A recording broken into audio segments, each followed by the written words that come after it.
Alright, yo. Yo, what's good, everybody? What's good? What is up, chat? Good to see you all here. Welcome.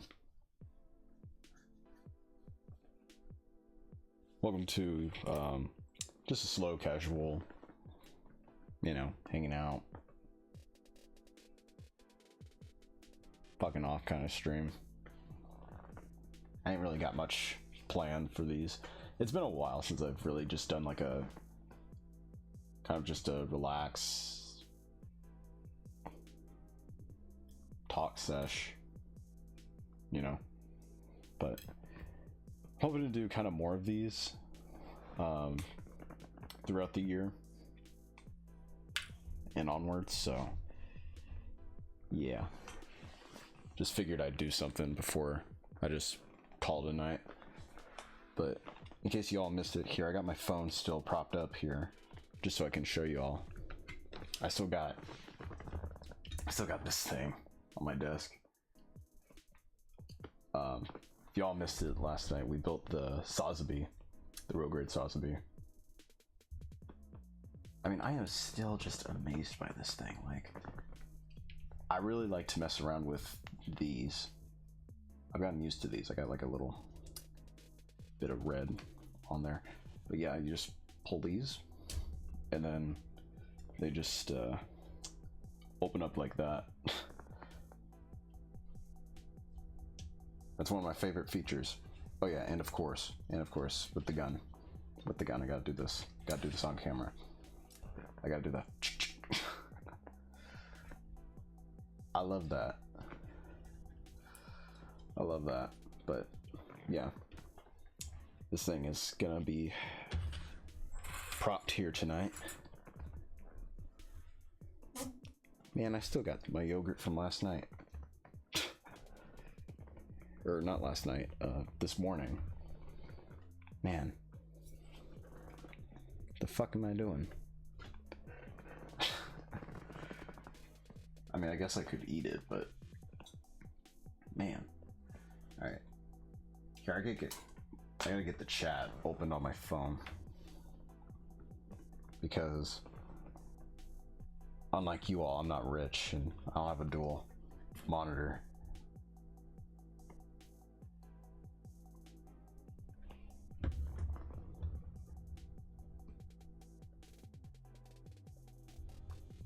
All right, there we go.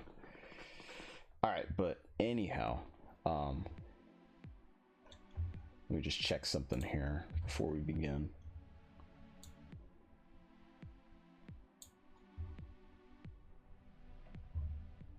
Do I have another tab? I do. Okay.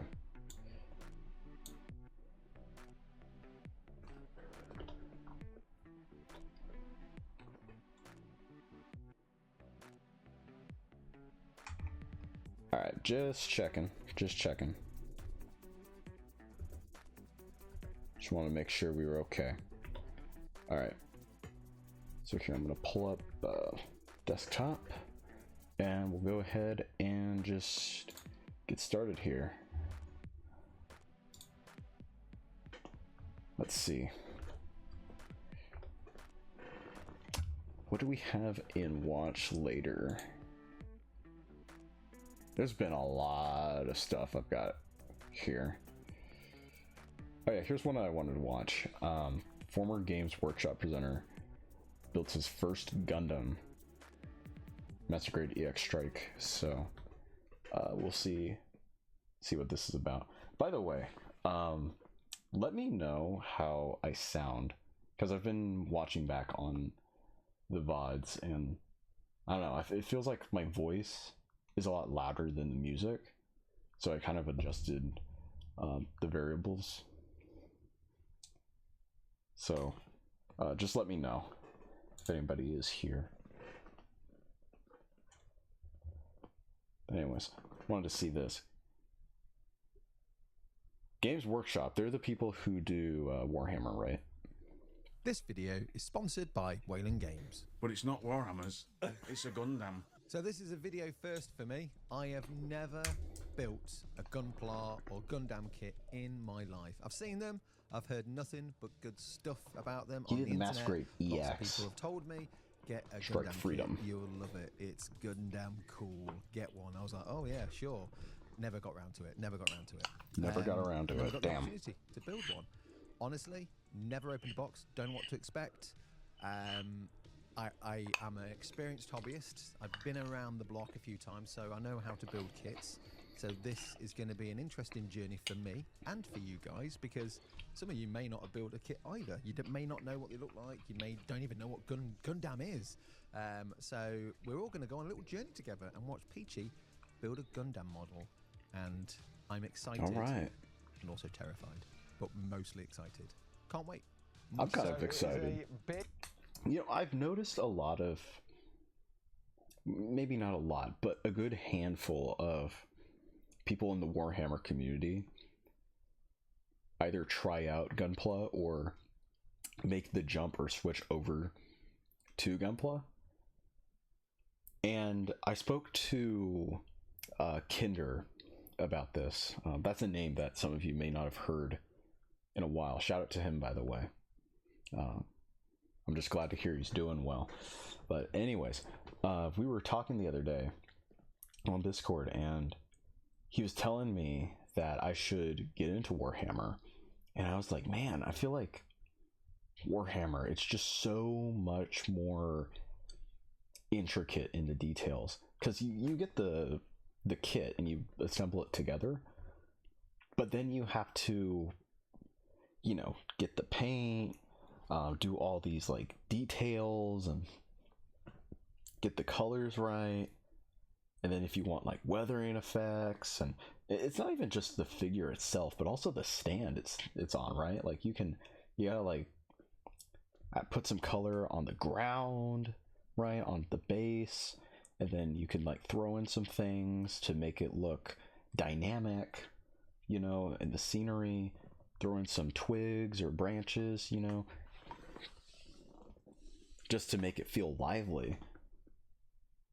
And I told him, I think I would want to do Warhammer at least once, right? Like do a Warhammer kit at least once, and just to see how it is. Because that would be cool, right? That would be pretty neat, a little neat experience of just how these model kit, what's going on in the model kit hobby, right? But as of now, my mind is fully focused on Gunpla. But yeah. Big box. I was not expecting it to be this big. Oh my days. There oh is man. Dude, look at that gold. Every colour of the rainbow in sprues. Dude, he picked a good one. As I said, built many kits before. This apparently doesn't require glue. How? It shouldn't. I'll find out as we progress. No, they stick together like Lego. I mean, not exactly, but I mean, like I said, I'm an experienced builder. in a way. And I've built many kits, but this terrifies me. What are they for? Kind of cool. Ish like Bionicle. I have no idea. I mean, I'm still not even at the bottom of it. I mean, look, there's loads still to go. Somewhere in here. Man, he picked a good one. Good luck watching this Masquerade EX Strike Freedom. Build something about instructions. That's one that I want to build one of these days. Oh yeah, we've got instructions, and they're in English and Japanese, which is good. I guess once I've got everything laid out, I'll know what all the colours mean. There's loads of different builds. Man, I don't even read the Japanese. I just see 1, 2, 3, 4 so many things. for like what pieces I need to build. That's it. So yeah, anyone that's new to this, they're in the same boat as me. So yeah, just watch me stress out and see how this goes. This is going to be great. I'm not actually really excited, but also massively anxious at the same time. But yeah. I think the audio's out of sync. Instantly, the fact that each sub-assembly informs you which sprues are being used is an instant game changer for me. There's a lot of sprues, so this will instantly improve building efficiency. Oh yeah, that's the name of the runners in Warhammer, right? Sprues.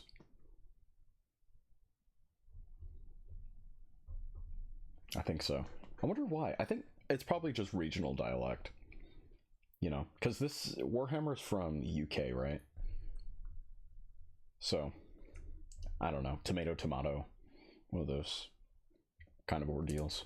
When building any kit from an instruction guide, one of the things I always do is get like a marker or a pen or a pencil or whatever, and then just tick off each section when I've done it. It's good if there's like certain sub-assemblies that, you know, you're building this one or that one, and it's good to it helps keep track. So if you have to stop for the night or for lunch, you roughly know where you are. So you oh man, he has a stand. Guide. Actually, I saw that on the instruction booklet. Does it come?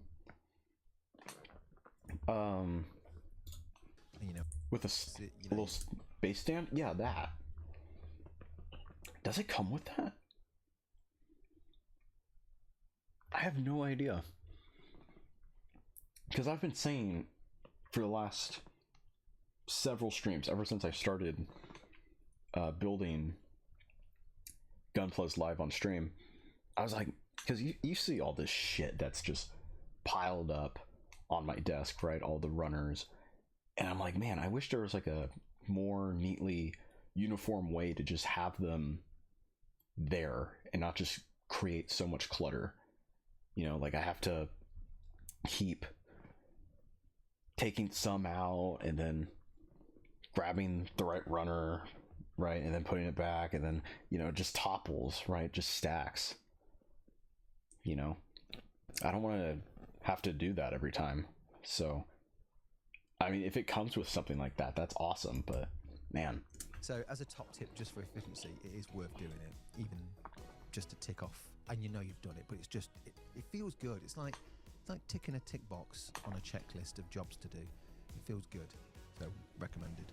Straight away, I felt that this kit was designed by folks who have completed the game of engineering. Nothing is missed, everything is considered. God, look how shiny that is. Are sublimely clear. What do they call that, luster? Like, oh, you know, sometimes instructions can be quite misleading. There is that looked like a bionicle head in these instructions. Only use the mask of light. And I experienced used error quite a bit because I'd be like, oh my god, this doesn't make sense. And then I kind of read a bit further on and it did. So it's kind of like IKEA meets Lego for instructions. That's what it feels like, because Lego's pretty clear, IKEA pretty clear. Japanese have got it clear. They know what they're doing.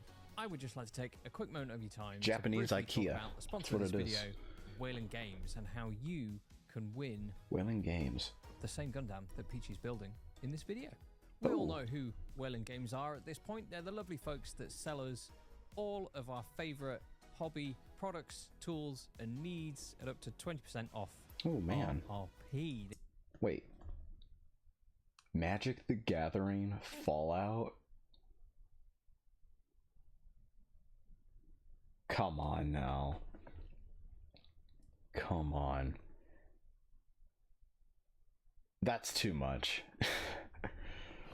That's way too much. You know how many collabs Magic the Gathering has had now?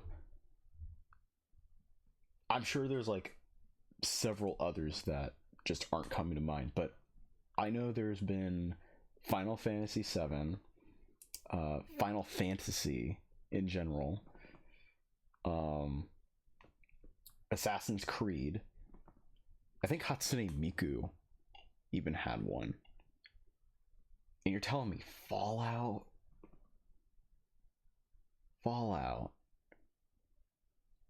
I wouldn't be surprised if Elder Scrolls had one. I mean, that would make sense, but I think we're getting really out of hand when it comes to these kind of collabs.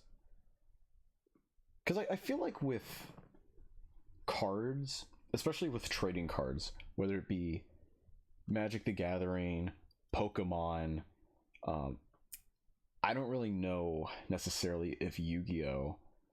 Has that level of notoriety to where there's collaborations, but you know, especially with those two, Magic the Gathering and Pokemon, when there's some sort of collab that goes into them, and because of how popular they are with collectors, and not even just people who actually play the game, but just people who just buy the cards for the sake of having the cards, you know, and even those, especially those, who like to scalp,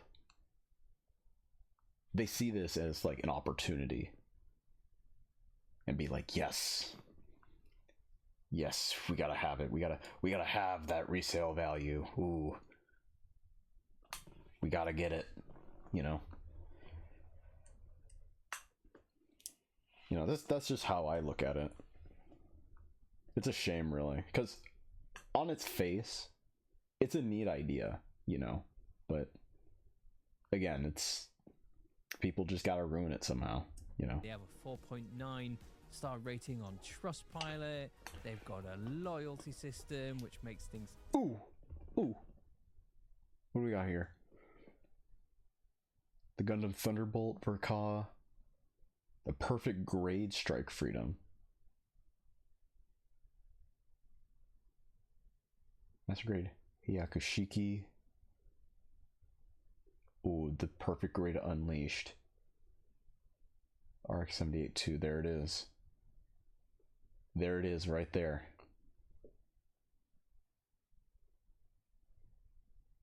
Chat, does anyone know how good the perfect grade strike freedom is?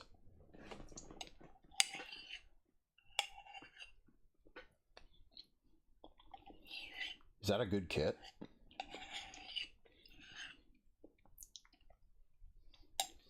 I've only built the high grade, so I wouldn't know.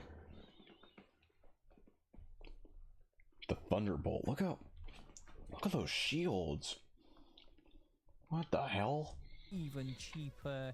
They do duties paid. What else is there? I see the Master Grade Sinanju. I heard out of all the variations of the Sinanju that have came out, the only one that has the gold actually injected onto like the black armor pieces is the real grade. That's the only one.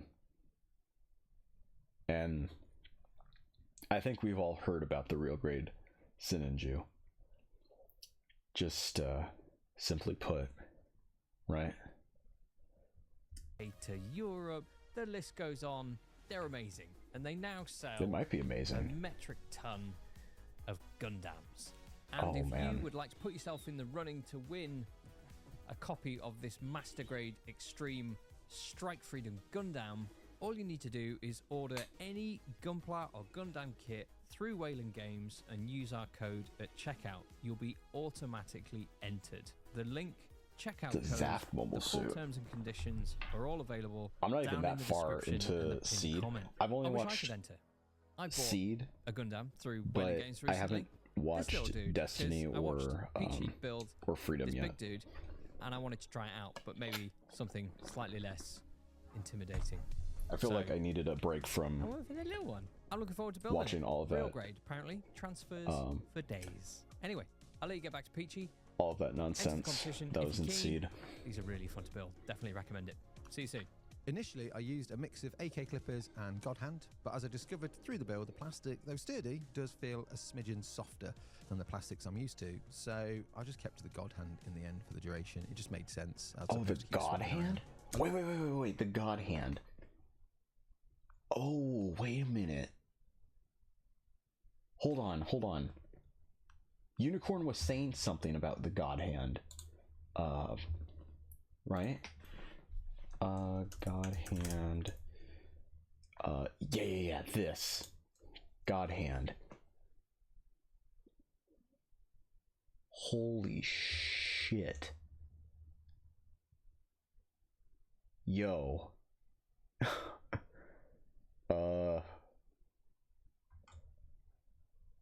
I mean, some of these are cheap, but others, wow.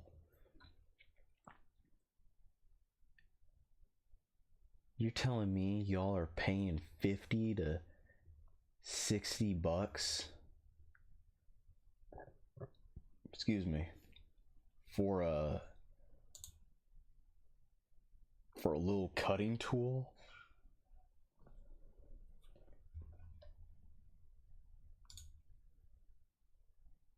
And Unicorn was telling me that there was like different colors.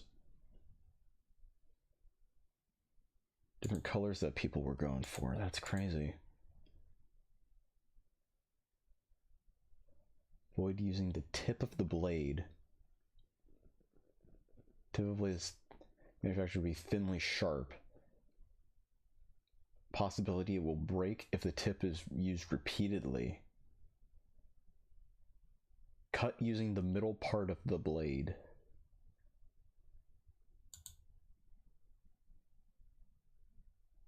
Bro.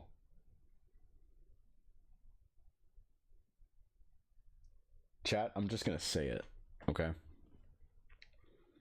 Off of everything I own. If I ever come onto stream and you see me building a model kit with one of these, that's how you know I made it.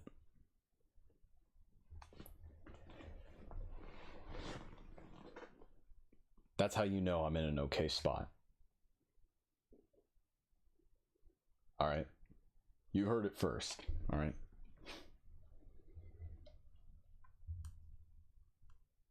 Only all of you who are in the stream right now, listening, at this very moment, will know that. Okay? It's gonna be between you and I. Holy shit. I love how the book and build are broken up. In some places, it's to focus on a particular area. Others, it's to add the next stage of adornments, etc. I've seen metallic sprues in the past. Workshop have done some stuff where they've chromed them, and it was a bit hit and miss. Some of it was just a bit, like, clogged up. It didn't look cool and a bit cheap looking. The chroming on these is just amazing. I was not expecting. There's different types of metallic. There's like metallic-esque looking sprues, which is just like, it looks a bit metallic-y but quite dull, which I'm used to from like Underworld kits. Man, look at like the that. cinematography. And the chromed ones as well. Focused in on the B runner. Just beautiful. And in the instructions, it's like, went from D to B. Does it tell you the letters and the numbers of the sprue, but it also gives you a suggestion as the colours of white gold, bright gold, or copper, or dark metal. So if you're not sure, you can just judge it by eye. But I was super impressed by not only the adornments on all the kit, but just the quality of the chroming on the sprue. The chroming. Like it. I'm mind blown all the way through this video. I'll start saying that, the chroming. I'm not used to it. I'm not used to such an array of expertise in a plastic kit. It's mad. The one thing I still can't get my head around, and like I say, built lots of kits, is the level of articulation. This thing has no glue. No Unless glue. you make a mistake like I did. Has no glue. Yep, been there before. Clip fit, so you we just all know push that, it together. right? But there's so much articulation, so many joints. There's bits like on the Oh waist my God, where look at, there's like hip look movement. at the fingers. Look at the fingers on that. Bro, you can even bend the tips. Pause. But like, dude, that's insane. On the legs, there's like little pistons that move. Like everything twizzles and turns. Don't get me started on that hand. Now, the full mechanics Ariel's hand like doesn't even have that kind of articulation in the fingers. Fully articulated when you cut it off the sprue. I have never seen that in my life. A sprue, a plastic sprue that you clip out and then is fully articulated. And that's on the sprue? That is on the sprue. Just got to work out about the hand joint, but fingertips move. They're on ball joints, so if I move this one round... that's all 5 fingers. This one moves around. Oh my God. And that's one piece? That's just one piece. These do That's move. one piece. See, look, they move around. That shouldn't be allowed. What devilry is this? Who have they... Where does this come from? This is mad science. So yeah, the articulation, the level of that, and what you can get from the elite team of engineers. Insane. And I built a lot of kits. I like my action figures. There's probably more articulation in this Gundam than all the action figures I got at home. It's insane. It's the end of day 1 of filming. I've got man. Chat. I'm trying to think of action figures that I've had. I've had a few action figures. When I was really younger, really small, Oh man, I really need to think about the name of them, because they were the Marvel superheroes. So I had like Spider-Man, Captain America, Wolverine. I had the Hulk. I got the Thing. I remember getting the Thing for Christmas. This was like when I was in my single digits, early to mid single digits. But oh man, if I can just think about the name of those figures. Yeah, they were all like the Marvel heroes, but essentially you could only move their arms up and down, and then, you know, the legs, you know, up and down. The head, I don't even know if the head could swivel. I want to say it could. But yeah, those, I remember those. And then I had a Spider-Man figure. It was Tobey Maguire. My dog, I think, was chewed at one of the arms. And then I had a Carnage figure also, and a Rhino. But I didn't necessarily have all that much action figures growing up as a kid. I was really into Legos, low-key. So I mean, innately something like Gunpla was just meant for me, right? Just building your own figure. Actually, you know what? I'll take it a little bit further. It wasn't just Lego, you know, the bricks. Bionicle. That was the thing. So in a way, I did have action figures, but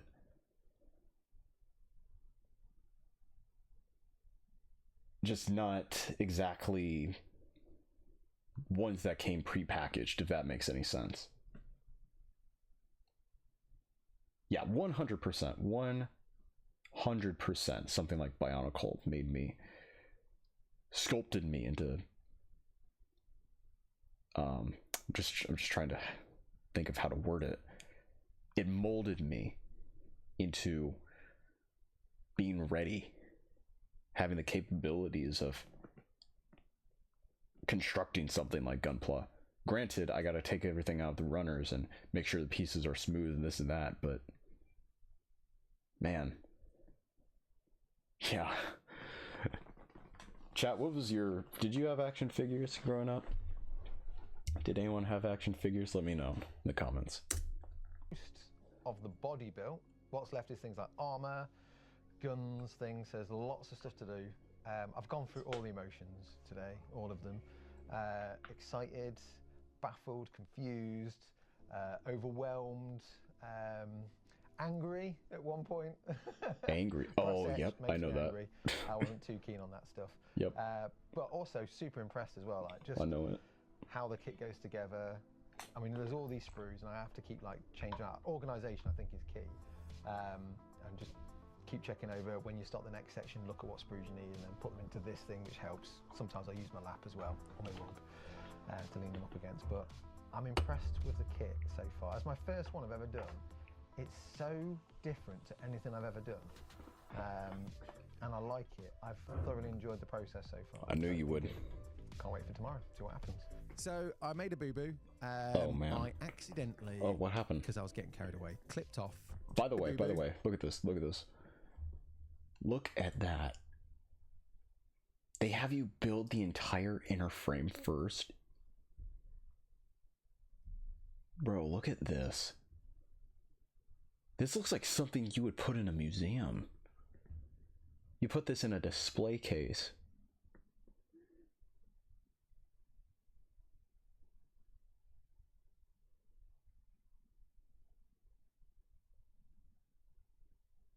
I feel like this is something the world is just not ready for.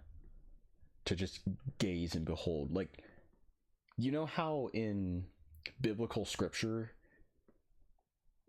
it's said that looking upon an angel would make any mortal just lose their mind? Like they just could not comprehend what it is that is in front of them.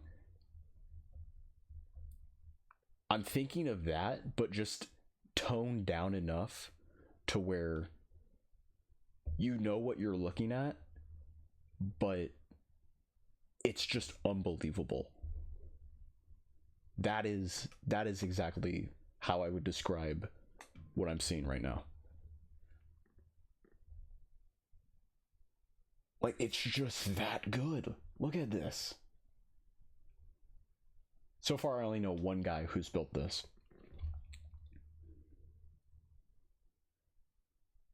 This is insane.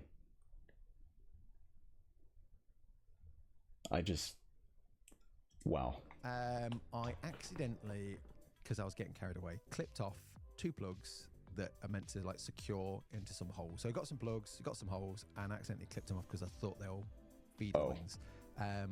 So what I had to do, because these are so well engineered and so precise. Oh, we got like the little pegs off. One circle bigger than the other, so you knew roughly where to go. So I super glued them on, not because I was expecting a tough fit with the super glue. It was more just so I could make sure I lined them to the holes and then put them in, because I was an idiot. They fitted in fine. There was no issues. And then eventually, because it's a Gundam kit and it's so well engineered, there was a load of housing that went around it and secured it in place anyway. I like the little dabs of glue he did. Just little dabs. At least it made it fairly precise when I it helps. Obviously started assembling it. So do be mindful, especially if you're using God hand, because it's like a hot knife through butter. Just make sure it is a feed line and not a plug. Don't do a peach. Oh man, I was such an idiot. He's got the wings on. That guy. Usually the backpack comes last. Oh no. What the fuck? Idiot. On to day 2. I've done the back or the wings. My days. I mean, they're so articulated. There's so much you can do, but it was a lot. I won't lie. It was like I did do some mistakes, clipping some bits off I shouldn't have done. But even with that, and the way that they're built and the way they push together, it's still really sturdy. But I just feel that there's so much building required, and you hardly see any of it. It's all for the armature. I get that, but sometimes I'm just like, oh, I spent ages building that, and now I've covered it with more stuff that I can't see the things that I thought were going to be cool. But still, it's pretty cool. And look how articulate that is. I'm going to try and be gentle because I don't want to end up breaking anything, undo all my hard work. But yeah, that's that done. Armor next, and guns. Now the thing I still can't get my head around, it's not a negative, it's just like, I get it, but I spent ages building the sort of exoskeleton of this model, and then it all gets covered and hidden. I even put stickers on, and they get covered and hidden. And I'm like, I now know they're there, but no one else does. So that is something that I've never experienced in a kit, is you spend ages building all this intricate detailing, and then you cover it up anyway. And some of me was like, why is that a thing? But then as a hobbyist who likes to add narrative and to go into those sort of like cool builds and dioramas, that having that option where you can have like a Gundam on the floor destroyed and someone standing over its body and like shooting it in the face. You could have like exposed circuitry. You could have like some of the armor shown underneath. All right, there he goes. He's adding a Gundam being more of the armor, armed up or whatever. So I actually like having that. But at first it did seem like, oh, that's a lot of effort. Bro, all that gold made him look like Matanui. Even now, I just look at it lovingly, knowing all the time and effort that's gone into it and all the detail that I can't see, but I know it's there. I know it's there. He knows it's there. You probably don't know it's there. But when you build your own, you'll know it's there. It's so good. As the story developed of building this and knowing that I'm building things that I'll never ever see, because I got used to the fact that I was constantly being corrected by the instruction guides, there is a greater power in play. So as we've dude, look at those. Said, trust the system. There is those the red clear plastic have got you covered. So when things seem weird and don't make like sense, jewels. Trust the system. It'll all play out fine at the end. Trust me. I made this mistake at least 4 times, and each time it was like, just Peach, just trust the system. I should have just trust the system. Time, you know. Been burnt by plastic kits. No, not actually burnt. You know what I mean? Yep.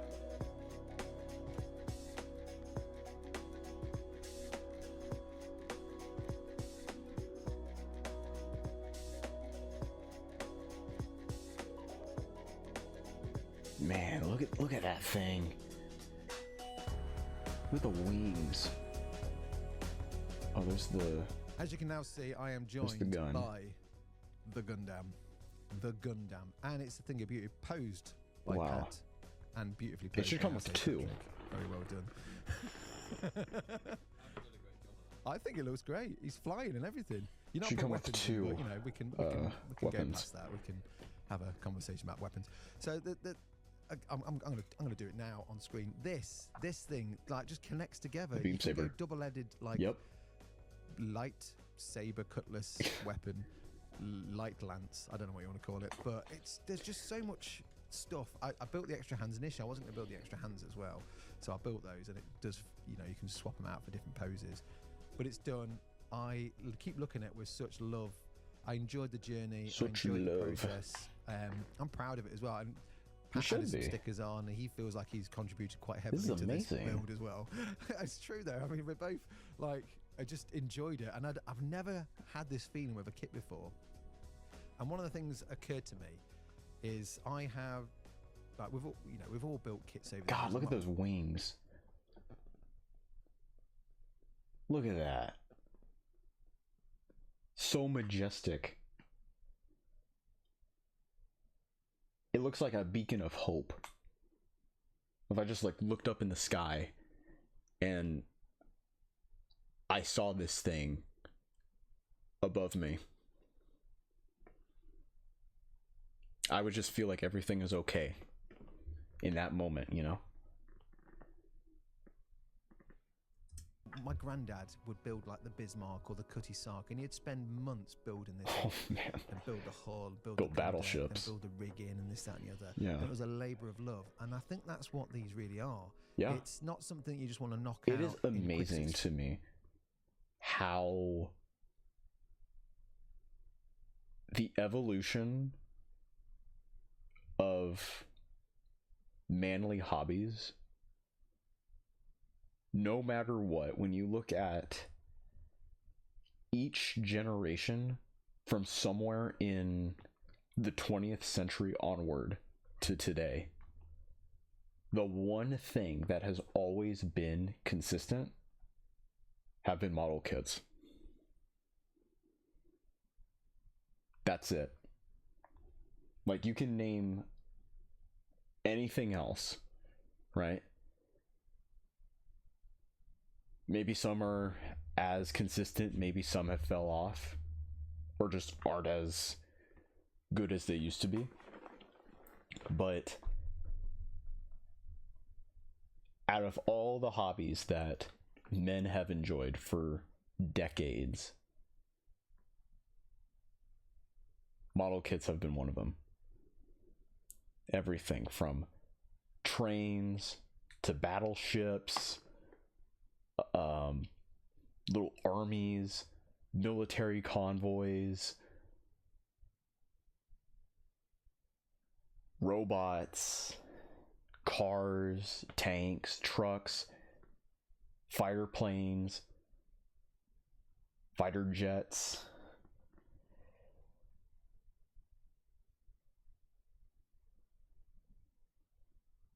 Gundam. Like, yeah, it's really something. It's amazing. session. I mean, you can do. I mean, that choice is there. I'm gonna say this. I'm even gonna take it one step further. Okay, ladies,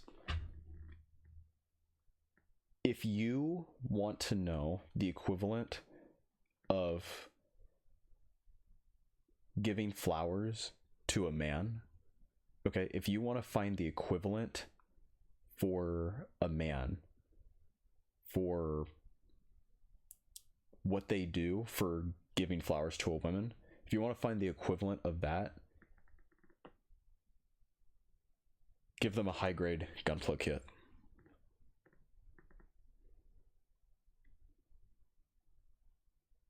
That's what I'll say. Give them a high grade or two.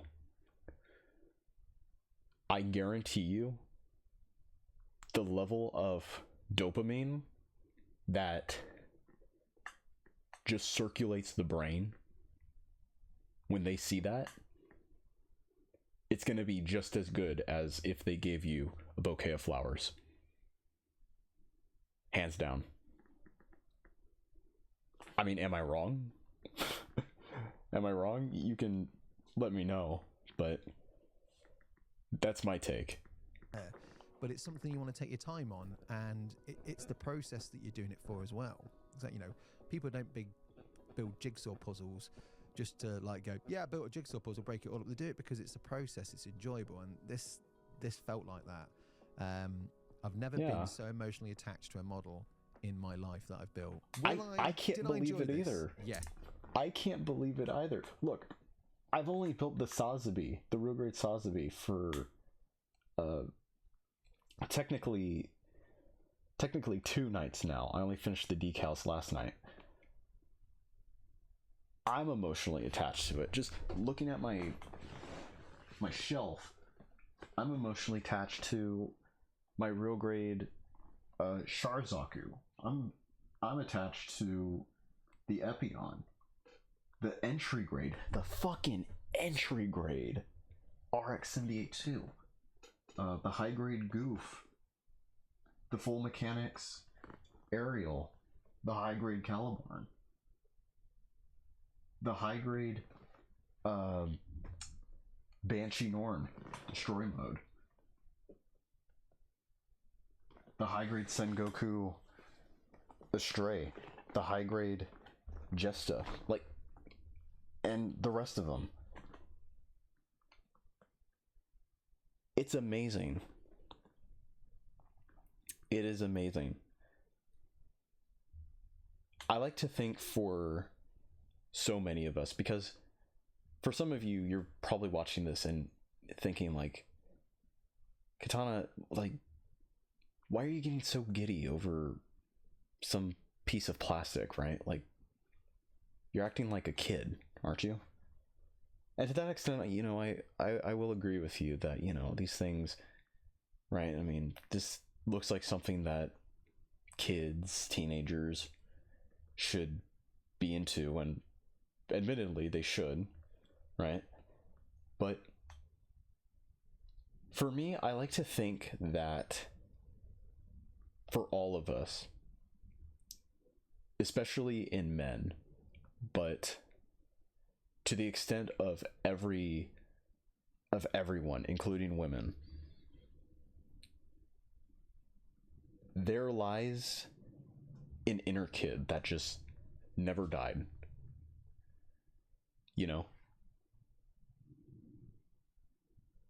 And sure, the interest from when you were younger to where you are now, it may have faded away, but whatever it is that catches your eye, catches your attention to the degree that a child would be hyper fixated on or have some sort of enjoyment over, I like to think that's like a childish personality, like a level of enthusiasm that just never went away. And Gunpla just does that for me. Okay? I'm proud to admit it. Okay? You can say whatever you want. You can make fun of me just glazing over a piece of plastic. Doesn't matter. I'm happy to admit it. Did I enjoy building this model? Absolutely. I'm a convert to Gundam, I think. Will I build another? Yeah, I think I will. Not straight away. I'm a bit tired, mentally exhausted from building this one. But I mean, it can be a little exhausting. Build another. I'd buy myself one as well down the line. And I like to get my lad doing it as well, because it was an enjoyable process and just doing things together. And it's fully posable and playable. Maybe not with like a 6-year-old, but you know, one of these days,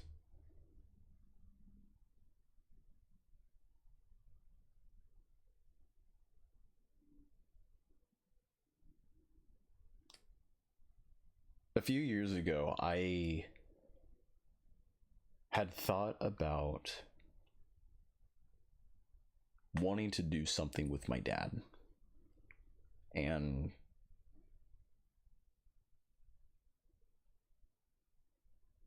at first it was the thought of playing video games together, because it's one of the things that I tend to do and enjoy, right? But he's not all about that, you know. The last video game I played with my dad was eons ago. It was Modern Warfare 3, when my cousin lent me his copy to borrow while he borrowed my copy of Batman Arkham City. But yeah, me and my dad, we just played multiplayer together, split screen. But that was ages ago. That was the last time I'd say he ever touched a video game. All right, I was in elementary school. And I kind of wanted to like rekindle that moment, or just do something that, you know, I could show him, something that like I want to do with him, a hobby or interest of mine that I would like for him to experience with me.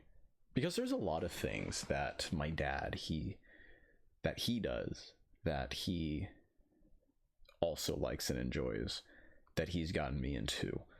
Skiing, I mean, we kind of got into scuba diving together, but it was his idea. Hiking, and maybe a few others that I'm just not thinking of right now, but those are the three that come to mind. And I've kind of wanted to do something that kind of reciprocates that, you know.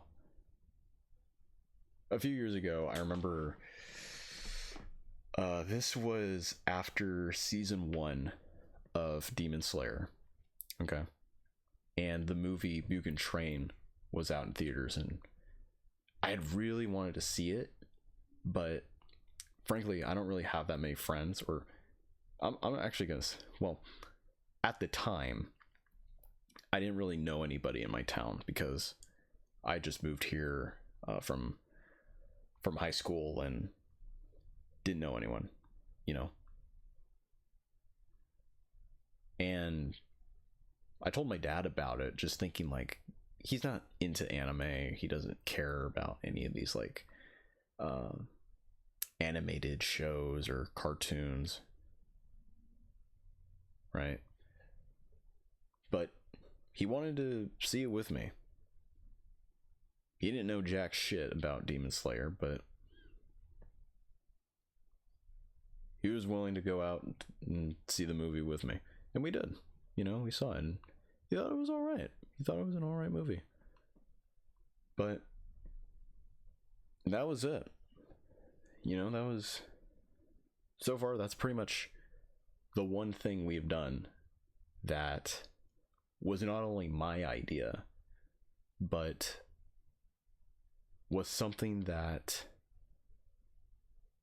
I kind of felt for a moment proud of, that we were able to do together. Like, just introduce him or show him something, an interest that I have, that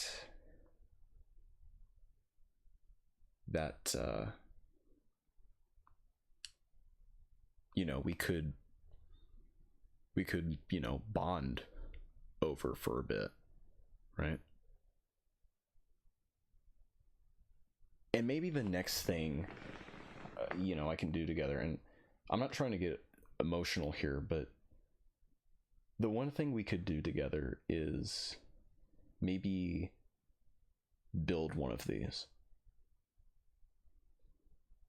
I don't know what it would be, but it would just be some kit. All right.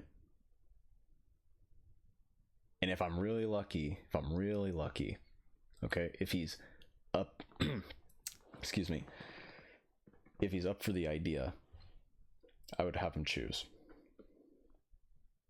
All right, I'd have him choose a gunpla kit. You know, and we'd build it together. All right, I don't know if he would do all of the building or if we would take turns. We'd probably take turns, honestly, because maybe I'm just a little more experienced, right? But yeah, we would build that.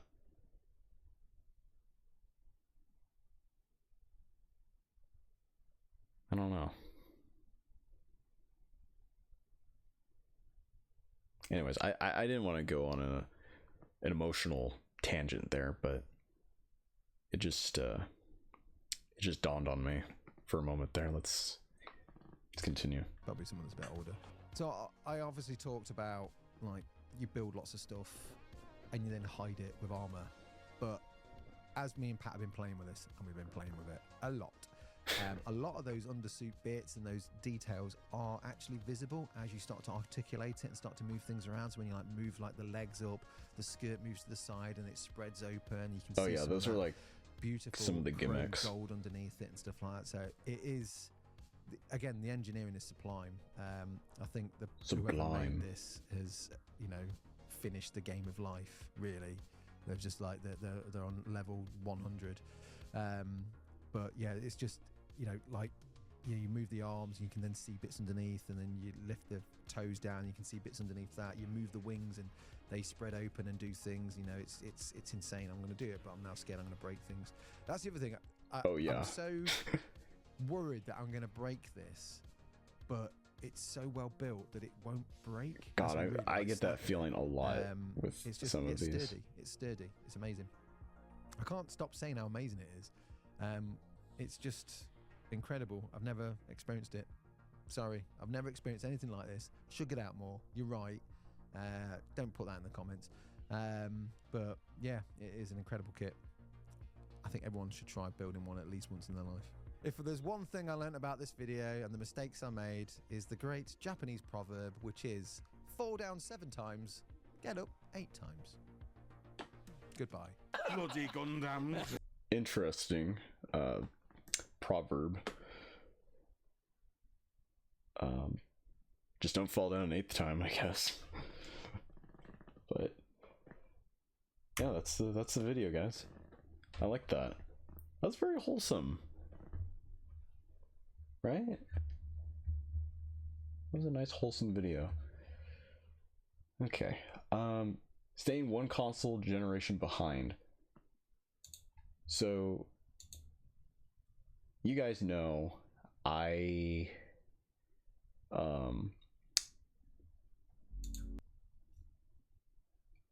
currently play on a PlayStation 4.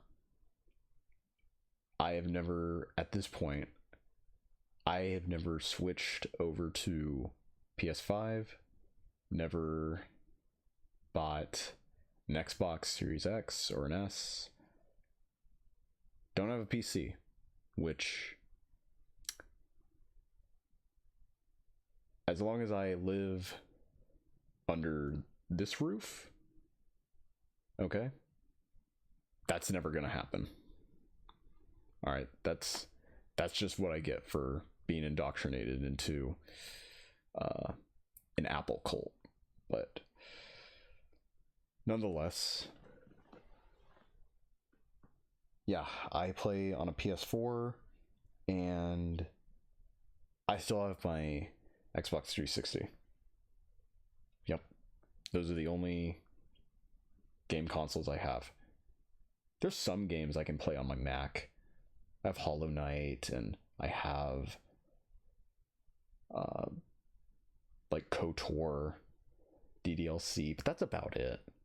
You know, there's only so much a Mac can do before it just can't do what a PC can. So it is what it is. Let's see what this is. This is about. Year, man. We cannot keep doing the same run into the brick safe zone wall of a 3D platformer and expect Mario 64 levels of speedrun magic to happen. Why do you think a Nintendo fan spend an hour on the minimum to do that kind of shit now? Look, the gaming that we all grew up on and likely put money into at least one piece of wasted plastic disguised as a knockoff controller. Oh yeah, we watched a video from this guy. Like it was one of my transformation spells casted wrongly. And in the I don't remember what it was, but you beat up while yeah, we've playing all seen those fighting this, games one by of this guy's yourself over videos. the years, aka artificial intelligence, being the main factor driving affordable entries into new gaming hardware, into a state more dead than half of PlayStation exclusive IPs that they abandoned like a decade ago. And this is why the Steam machine is delayed. It's because all of this RAM and GPU storage, it's just wild. The demand has surpassed the supply, and it's just hard to keep up. That's it. So prices are going to be exponentially high for who knows how long, until these microprocessing companies, they can figure something out, right? So it's just how it is. Players out here already have, or at least are about to very, very soon make a concrete choice as to what side of the Marvel vs. Capcom character roster they're going to be on for the foreseeable future, where each opposing franchise represents either buying into or not buying into modern gaming consoles and hardware. And where you fall into that resort post-game leaderboard is dependent on your pockets. I'll tell you this. I never switched over to a PS5 or an Xbox, a new Xbox, not just because my family wouldn't, not just because they wouldn't get me one, but also because I honestly just don't see sort of the point or a driving factor that would make me want to buy a PS5 or a Series X. Because for one, the majority of my library is on the PlayStation, my gaming library. It's on PS4, you know? And the majority of games that are on the PS5, yeah, you can play them on PS5, but they're also compatible with PS4, right? So I wouldn't really be like missing out per se. And sure, maybe the PS5 version is better in some extent, right, in the experience and graphical fidelity and in ways in which the game runs, but for the most part, I'm just satisfied for right now. Like, I don't really see a prime or true reason, you know, for why I want to switch over to a PS5. Now, Sony encourages it, right? I mean, I see ads all the time to make the jump over to PS5, and okay, sure. But aside from graphical output, what is the PS5 going to do that the PS4 couldn't? You know? I don't know. I've just been satisfied with where I'm at right now. Shit, the PS4 might just be the last console I own. I've always said the Switch, but honestly, I wouldn't be surprised if the PS4 was the last gaming console I had, period. I was adamant too about potentially having or buying a Switch 2, but hell no.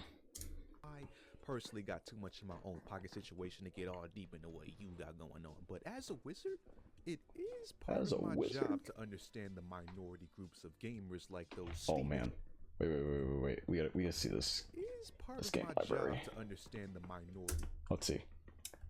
Metal Gear Solid 3, Snake Eater.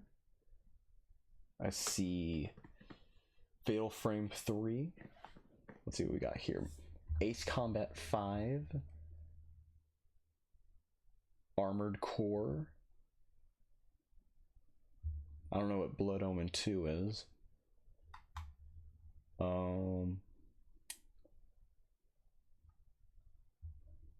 Enter the Matrix. Okay. Drakengard. Max Payne 1 and 2, I think. Resident Evil Code Veronica. Alright. Where's Devil May Cry? Yeah, Devil May Cry here. Oh, Persona 4. Alright. Okay. Oh, Shin Megami Tensei Devil Summoner?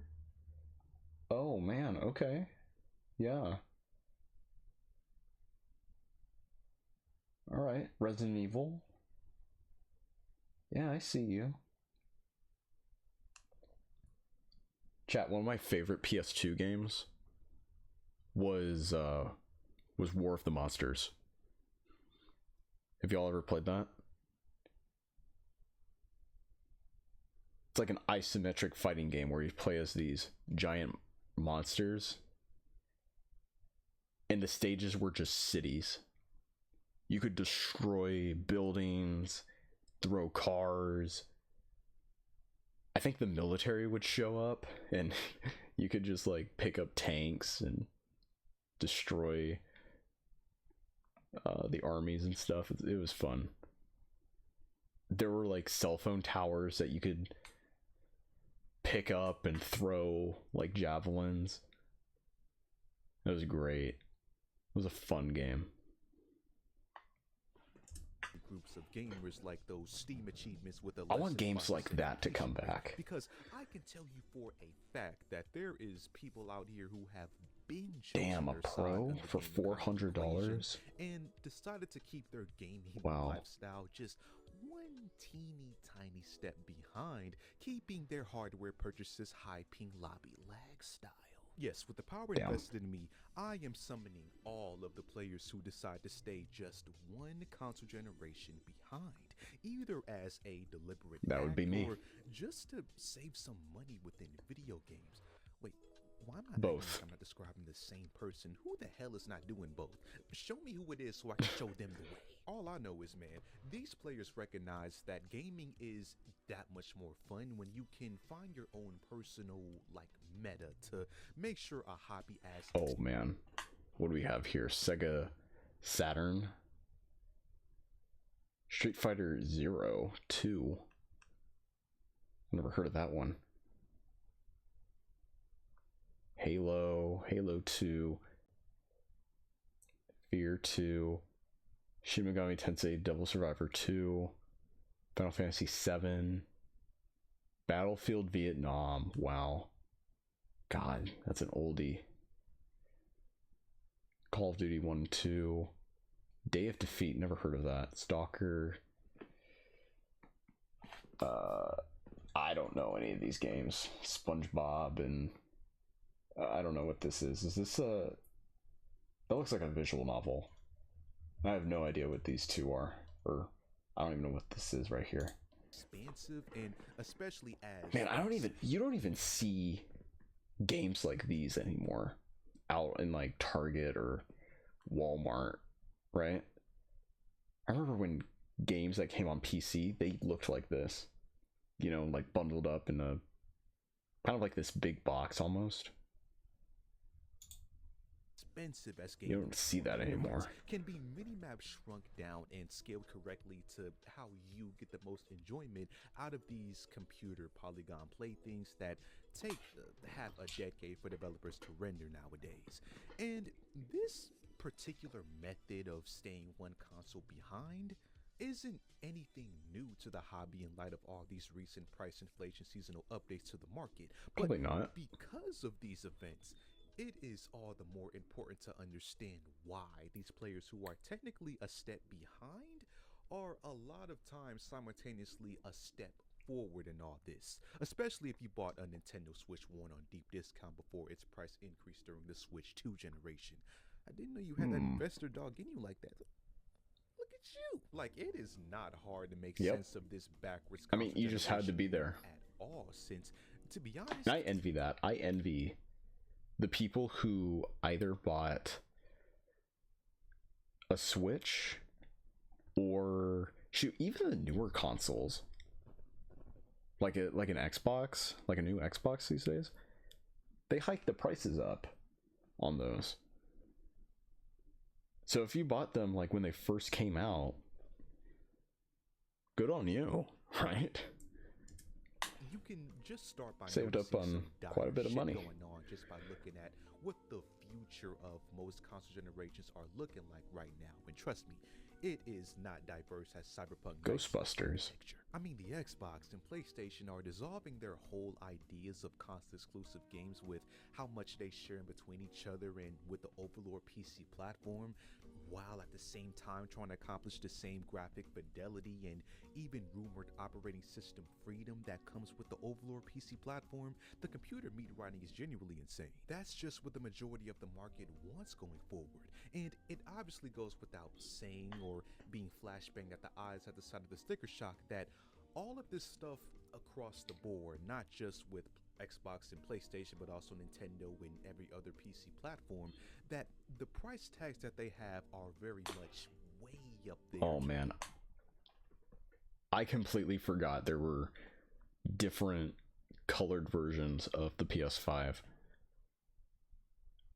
If there's one thing I think Sony ultimately dropped the ball on when it comes to the PS5, it's the faceplates.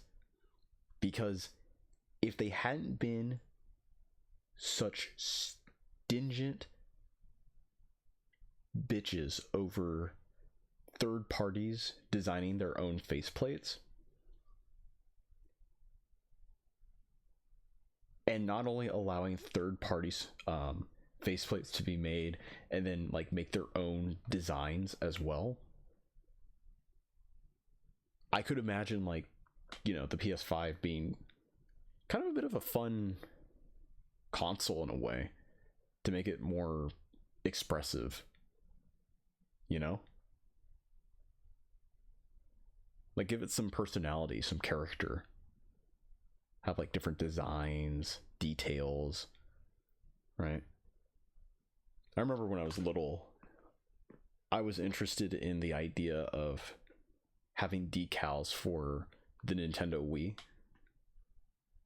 You remember that? People were just coming out with their own designs for the Wii, and there were these decals people were making and put them over the Wii.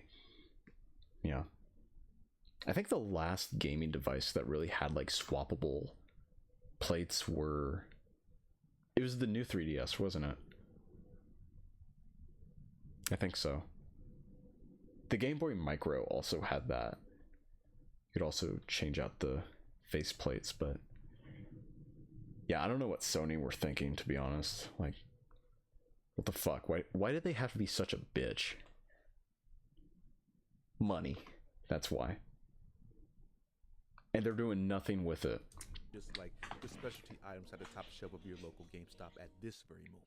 And all of these factors are adding up to a checkout subtotal of a future where consoles, likely outside of Nintendo's, are all these just homogenous choices, and their cool factor of having a valid argument against one console and another at the kickback with the homies is just going to be dominated by all the PC users of your friend group. I mean, it already pretty much is, but as of this recording, at least console... I'm going to tell you this. I feel like the talk of having either a PlayStation or an Xbox and just talking about which one is superior or which one is better, this and that, I feel like even for like bragging rights, you know, I feel like that sort of tone has died off a lot this console gen. Like, this has just been a boring and just terrible console generation. It's not to say that like the games that are coming out are all that bad. I mean, there's been quite a few stinkers, but we're basically just getting games. The majority of the games that have come out can also work on the previous gen hardware. And granted, you know, the new consoles that came out during COVID, and there had to be some compensation maybe for like those who couldn't get the console at the time, right? You had all these scalpers, and maybe people didn't want to go out to Best Buy or wherever to buy the new console because of the pandemic. But it's 2026 now. There has to be some incentive to push people, make people want to buy your product. And if you're just keeping it the same like it's been since 2020, I don't know. Honestly, I really don't know. Players got Grand Theft Auto 6 to fight back with, you know, just something. And yes, that is your future. GTA 6 will ultimately be one of the few games for this console gen where you need a next gen console. A PS5, a Series X, that's it. It's one of the few games. Like, I can maybe list 3 games where it's essential. Like, these games could only work as they do on a PS5 or a new Xbox. GTA 6,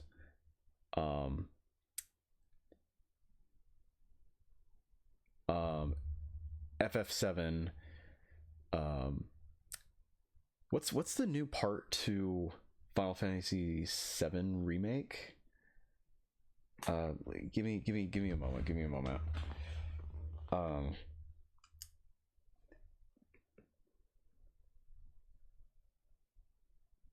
Rebirth. Yeah, FF7 Rebirth.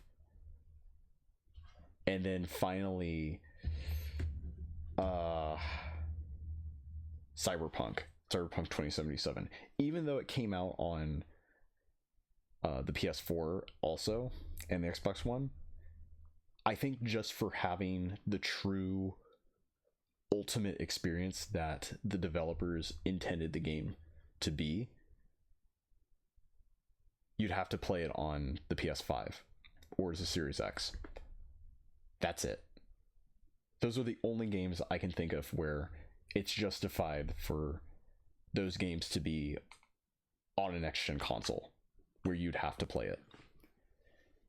Everything else, it's either also available on the old gen, and it doesn't necessarily matter the quality or the experience, or it's some of these games that are exclusive to either the PS5 or the Series X, but you know damn sure they could also run on a PS4 if they wanted to. They only put in an exclusive because they wanted people to buy the console. That's it.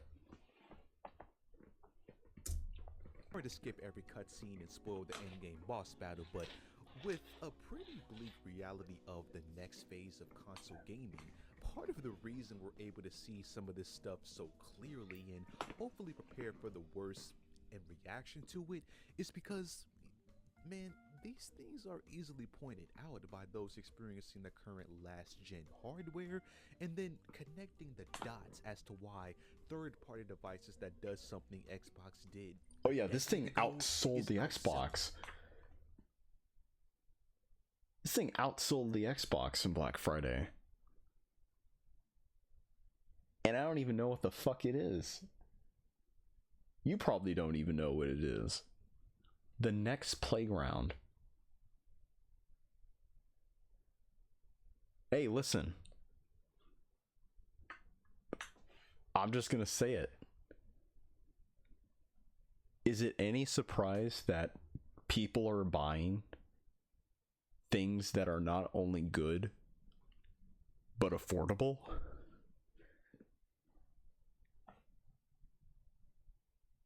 I'm just saying, like, you can maybe learn something, Xbox. Otherwise, you're going to be outshined by the next playground. Xbox right now, because believe me, there is a reason. Like, when it comes to a traditional console, it's kind of hard to Steam explain, machine. but there is this certain like cool factor that comes with playing on a console that has its own set of exclusive experiences. Oh, well, it's a And when I DSi. say exclusive, I don't only mean just a library of games you can only play on that system for now, but also the certain touch of personality that makes you remember these consoles outside of their games, like the nostalgic user interfaces, the physical game collecting that allows you to have all these cool box arts, the loading screen if you're fat as shit like me and enjoy having a snack in between rounds. Whatever feature there is that gives you Word. memories is more important than you even know. But realistically speaking, I have doubts that the next PlayStation, Nintendo, or Xbox won't have like any of these swag characteristics that they're, so known for having in each of their consoles.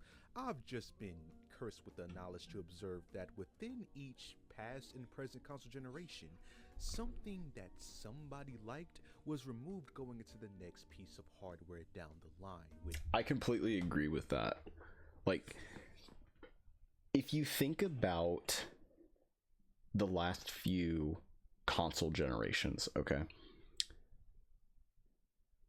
You had the Dreamcast, the original Xbox, the PlayStation 2, the GameCube, okay? And then, going forward, 360, the PS3, the Wii, and you can even count the handhelds too. The DS, the PSP. I guess I could count the DSi, but then the 3DS, and then the PS Vita.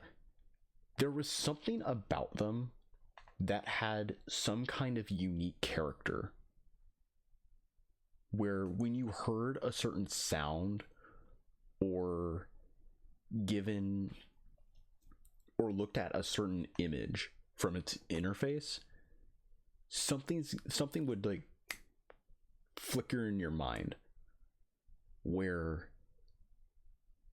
there's a flood of memories that surge back, just a feeling of nostalgia. Like, I'll give you an example. So let me see here. Let me see if okay, I'll open a new YouTube tab. Thank you, Stream Deck. I'll give you an example. So PS2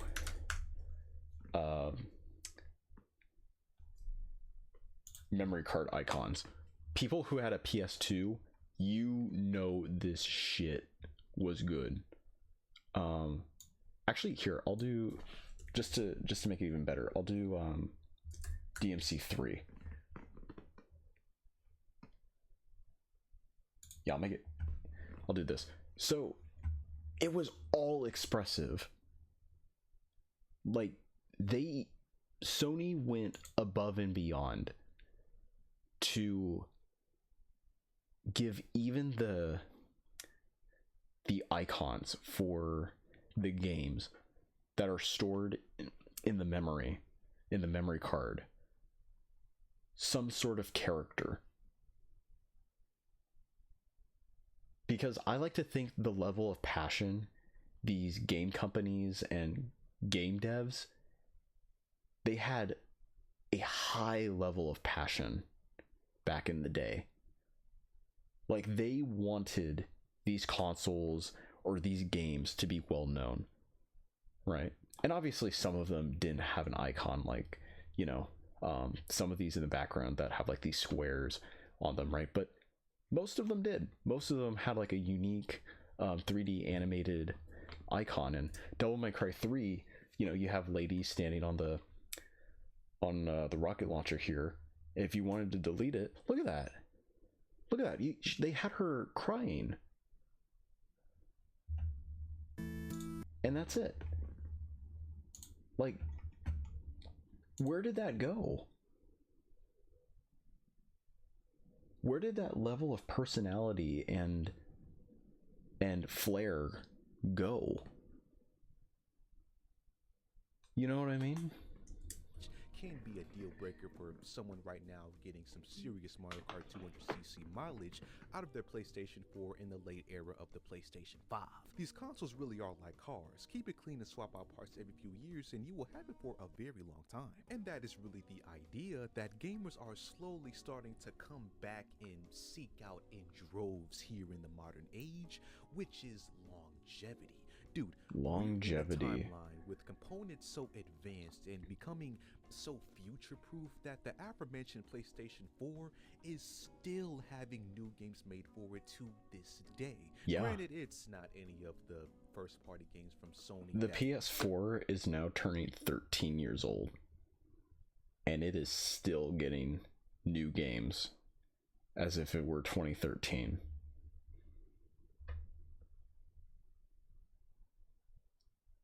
Ain't that something? Every releases semi-annually, but third parties still see that the hardware is capable and the user base is still large enough to target a current last gen. You know who recognizes this? You know the one game that recognizes that even the old gen hardware is still capable of running their games? Atlas. Like, they could have just said Persona 3 Reload, PS5, and Series X exclusive. They could have. But they recognize the kind of functionality their games have, where it's not as graphically powerful or innate to where only a next-gen console could run these games. No, it's just simple, easily. I don't know if I would say easily, but the kind of games they push out, they're definitely not something they're known for graphically. Okay, that's the easiest way I can put it, right? Persona and Shin Megami Tensei, Metaphor, very stylish games, but they haven't necessarily utilized a whole lot of hardware, right? So that's just one example of people whom have really recognized this. Console release, which speaks volumes for the future of what consoles are going to look like. So imagine how long a current PlayStation 5 lifespan would last into a potential PlayStation PC 6, and so on and so forth. At that point, it Bro, I don't goes even know when we're going to see a personal PS6. preference or attachment, and then just becomes the financially sane thing to do as far as choosing what console to play on, since you're gonna have a hard time selling that next $1,000 console that gets 10 extra frames per second when you can't even comprehend that the current one you got is anywhere past 120. Like, my eyes can't even comprehend how good it is anymore. Like, they don't make glasses that good. So once you start weighing the monetary risk that comes with buying in the next big thing in console gaming, it should What's this game he's playing? not also benefit from the monetary savings Kind of looks fun. that comes with staying in an ecosystem. Oh, it's a Series S. Supported by their original developers anymore. I kind of wanted a Series S for a while. At its worst, it can lead to the side of that was before I got a abnormal PS4. pricing for games that these sellers damn well aren't passionate about as you are, but at its general best, it will usually be a larger market of pre-owned video games and accessories for a last-gen console that are hella accessible for the average slim model revision of our wallets as a result of a terrible economy. At this point, I have a Exactly. wishes doctor written talking about how cheap it is to buy older libraries for past consoles, so I'll spare you the full rundown while I link you a spectacular video of me giving a sermon that cheap gamers will feel in their soul. But what you should know is that there Guys, is all... I don't think I'm gonna buy RAM that's $900 to $1,000.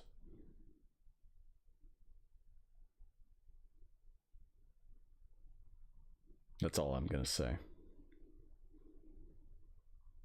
Is there anyone in here who would spend $900 to $1,000 on RAM?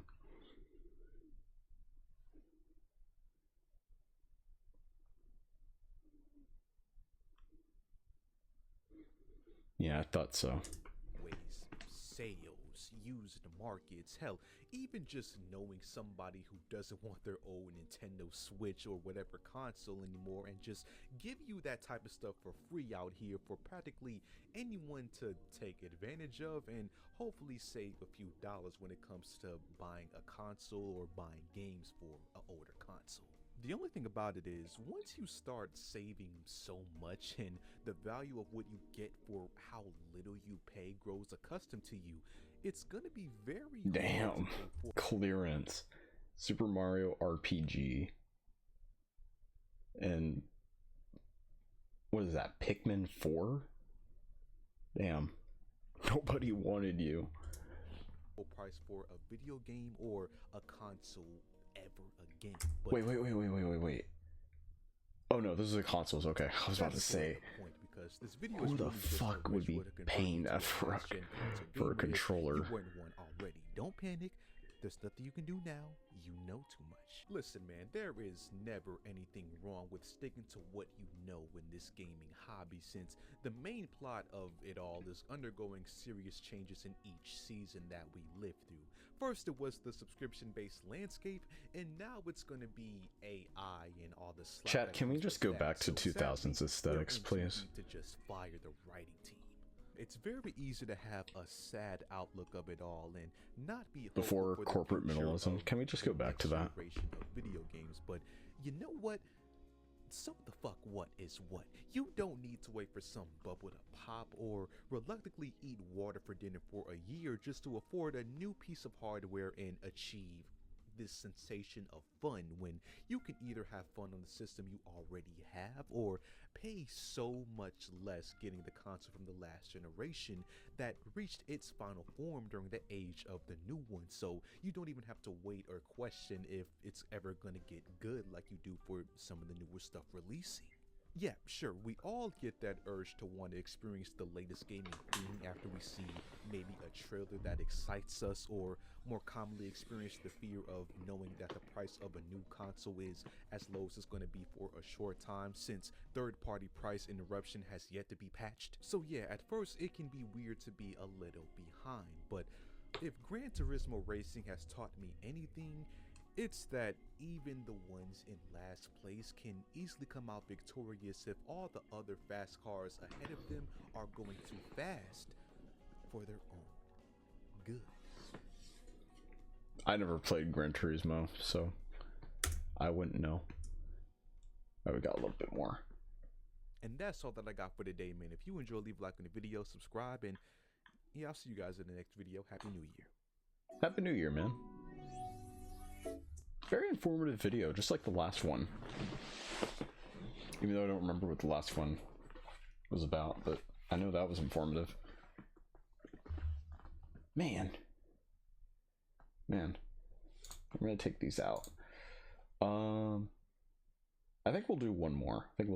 For the night, because nobody else is, no one is in here, and yeah. So let's make it a good one.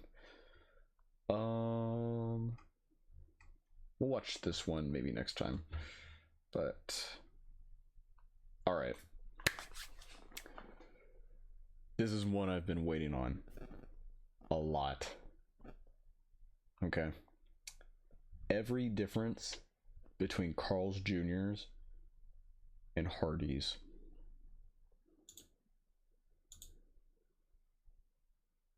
if you know me, let me tell you, I hate Carl's Jr.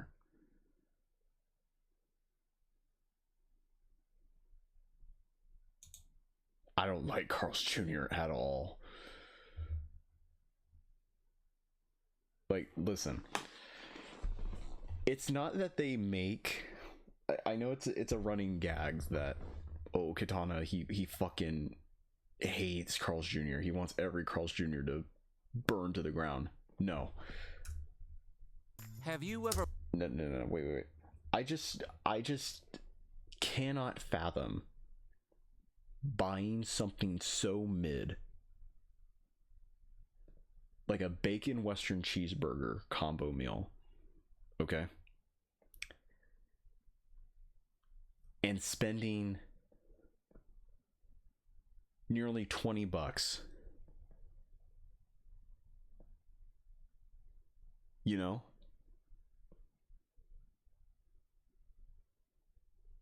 Like, the quality of the food, I can, you know, I could let it slide for a bit. But for its price? Oh, hell no. Fuck no. So, I don't know. Is Hardee's cheaper? Have you ever looked at a Carl's Jr. and a Hardee's and thought, man, those two franchises are a heck of a lot alike? Well, yeah. You're not wrong. Those two chains are basically fast food siblings who share a face, but still insists they're totally different people.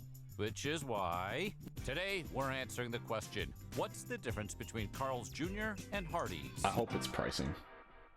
I really hope it is. But first, be sure to subscribe to the Weird History Food channel. After that, please leave a comment and let us know what other fast food mysteries you're hungry to know more about.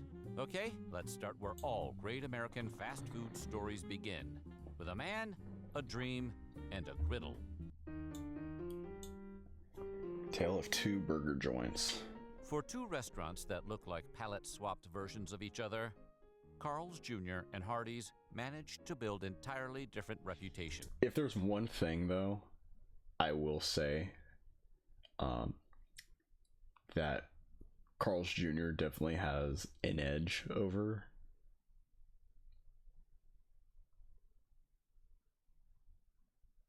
it would be this. That's it. The ads. Yeah, enough said. Depending on which side of the Mississippi you're standing on. It's like they decided to stage a nationwide social experiment. What if two restaurants were the same, but also not? Would anyone even notice? Spoiler alert, yes, anyone did. Our first hero, Carl's Jr., the California Kid. The story begins in 1941, when a guy named 41. Carl Karcher borrowed $311 on his Plymouth to buy a hot dog cart in Los Angeles. Because nothing says American dream like gambling your car to sell hot dogs on a sidewalk. The cart, however, did great. So well, in fact, that Carl and his wife, that sounds like Margaret, a typical 20th century thing to do. Early 20th century. Like, I don't know, you sold some property of yours and you went out to make a living by selling hot dogs. That sounds like something you would do in the 1920s or 30s. Opened a full restaurant in 1945 called Carl's Drive-In Barbecue. Then in 1956, they opened two smaller locations, which they called Carl's Jr. Now, when a restaurant loves itself very much, sometimes it has a baby restaurant and names it after itself. And that's how Carl's Jr. was born. The vision? Classic American There wasn't even drive-in food. a real Carl's Friendly Jr. service, and a focus on quality, which in the 1950s meant He just meat that named looks it. vaguely like the picture. And the He just California named the setting restaurant Carl's mattered. Jr. Mid-century Southern California was basically the fast food Wild West. An It's the asshole. land that gave us McDonald's, Taco Bell, Wiener Schnitzel, and almost every other chain that appears in a Quentin Tarantino establishing shot. Carl's Jr. Like, who's grew Carl's up in a Jr.? place where drive-ins Never were cool, existed. cars were king, and teenagers needed somewhere to hang out that wasn't their parents' basement. The brand soaked up that energy like ketchup on a crisp-cut man. fry. I can Meanwhile, imagine. on the other side of the country, in Greenville, North Carolina, You a know, Carl's man Jr. named did have Wilbur that Hardy opened the diner very first look Hardee's to it. in 1960. Business immediately boomed, and Hardee's was ready to franchise. You know? After opening his second location, however, It does, doesn't legend it? says Hardy gambled away 51% of his shares in a card game, which does sound like the most Southern fast food origin story possible. Hardee's was built around charbroiled burgers, quick service, and crucially, breakfast. So they gave Because us they the figured burgers. out early what the rest of the country took decades to learn. Breakfast biscuits equals cash, baby. And Hardee's didn't just make breakfast, they committed. If Hardee's were a person, they'd wake up at 4 a.m., milk their own cows, churn their own butter, bake biscuits, and say, I don't know, I'm not really a morning person. Meanwhile, they've done more than all of us combined. Man. Unlike Carl's They sound sunny more California responsible. upbringing, Hardee's grew in a region where breakfast is basically a competitive sport. If you're not putting gravy on something by Unlike 7 a.m., you-know-who. someone will check your pulse. That's why Hardee's hit gold with their biscuit program. It wasn't just good business. Yeah, the It was biscuits. a cultural alignment. Biscuits weren't just a menu item. They were a birthright. Fast forward to the 90s. Carl's Jr. had taken over the West. Hardee's had conquered the East. And in 1997, CKE Restaurants, the company behind Carl's Jr., bought Hardee's for $327 million. This Wow. brought the two brands under one roof, like the fast food Brady Bunch. If the Was Brady it worth Bunch it? had way more mayonnaise. The idea? National domination. One united burger force to take on McDonald's, Burger King, and anyone else with a fryer who dared. But And look here's how that where it worked gets out. messy. After the merger, both chains started using the same smiling star logo and the same red and yellow Uh-oh. color scheme. If you're wondering who had the star first, it was Carl's Jr. Uh-huh. Their star dates back to the 1960s. They got as greedy. Carl's mascot, Happy Star, way before Hardee's adopted it in the early 2000s. So basically, Carl's Jr. was the older sibling who had the cool jacket first, and Hardee's said, "Yeah, that's mine now." You see, in the early 2000s, after the merger, the company tried to make Carl's Jr. and Hardee's feel like one brand. This meant the same marketing campaigns, the same commercials, sometimes even the same menu items, and the same extreme food phase, like Monster Thick Burger, which looked more like a double dog dare than an entree. Damn. But eventually, the corporate powers that be realized something important. But are the People on the prices West different? Coast do not eat like people in the Southeast, like at all.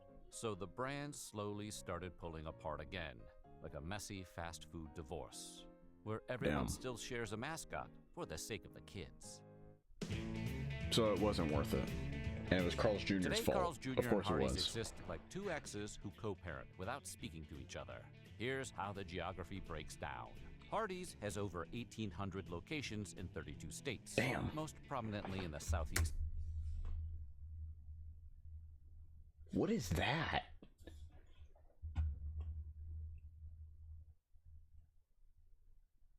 Which state is this? There's only one. There's only like two here.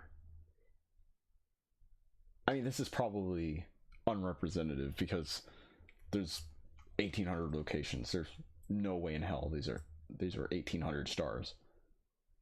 But man, they don't have that many Hardee's out there.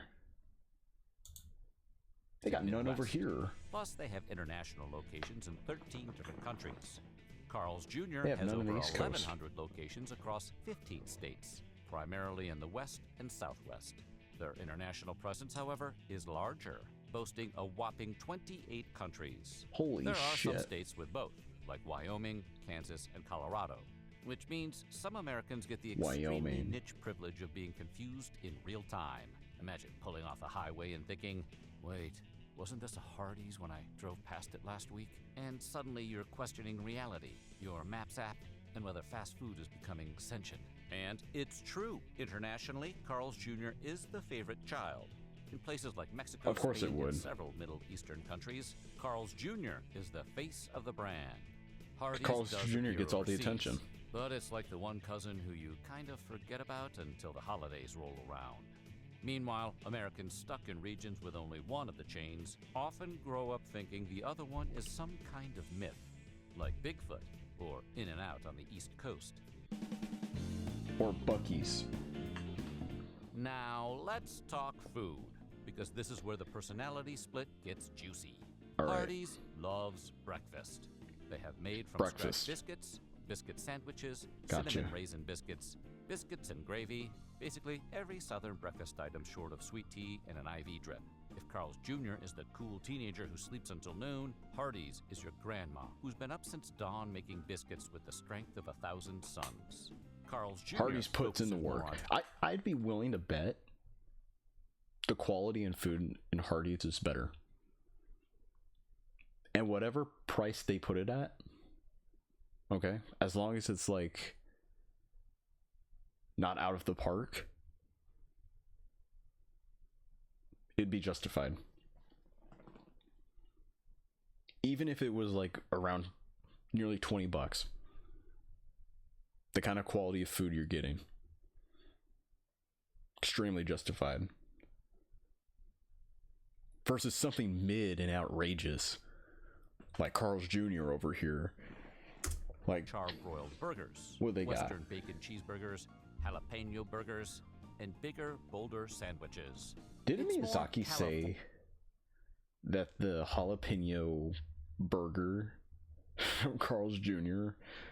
is an abomination to humanity? He may have been onto something. California fast Just food saying. energy, meaning this is unhealthy, but it feels like it came from a grill, so maybe we can pretend it's healthy. When it comes to chicken, Hardee's goes traditional. Hand-breaded chicken tenders, fried Chicken tenders. sandwiches, Ooh. Southern-style seasoning. Ooh. Carl's Jr. goes spicier and more experimental. We're talking Santa Fe chicken, spicy chicken, and limited edition oddities, like the panko-crusted chicken sandwiches. The sides are totally different. Hardee's, of course, Bro, I'd has rather go to biscuits. Hardee's. They have hash browns. It doesn't and make me some locations wanna even go to the have Midwest. mashed potatoes. Carl's Jr. has crisp-cut fries, zesty fries, onion rings, and, you know, occasionally Zucchini fries. something random that came to the marketing team in a dream. And don't forget, Yeah, they don't know what the Hardee's fuck they're doing at breakfast Carl's is Jr. so important to the brand that many franchisees say they sell more before 10:30 a.m. than after. Meanwhile, Carl's Jr. has, breakfast burritos, maybe? Menu differences aren't subtle. They're almost like the restaurants intentionally leaned into regional stereotypes. West Coasters like spice and novelty. Southerners want gravy and carbs. Are they generalizations? Absolutely. Are they wildly successful? Also, absolutely. Oh boy.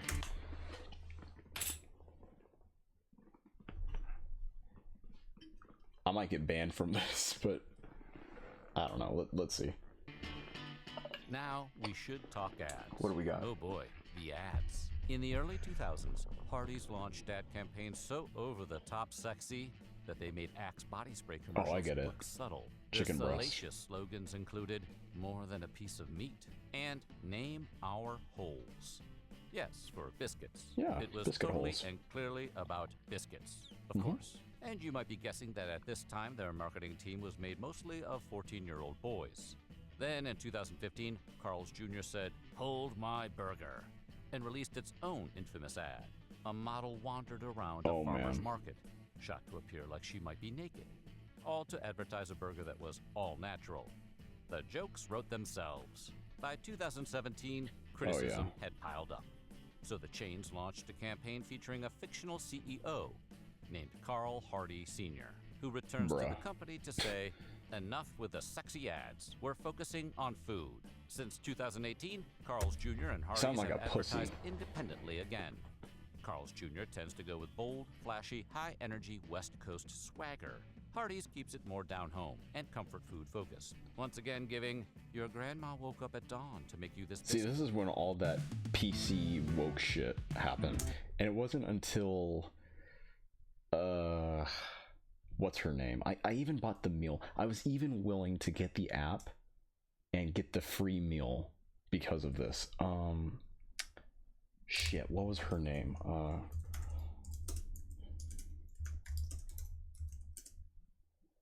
What was it? What was it? The Hangover Burger.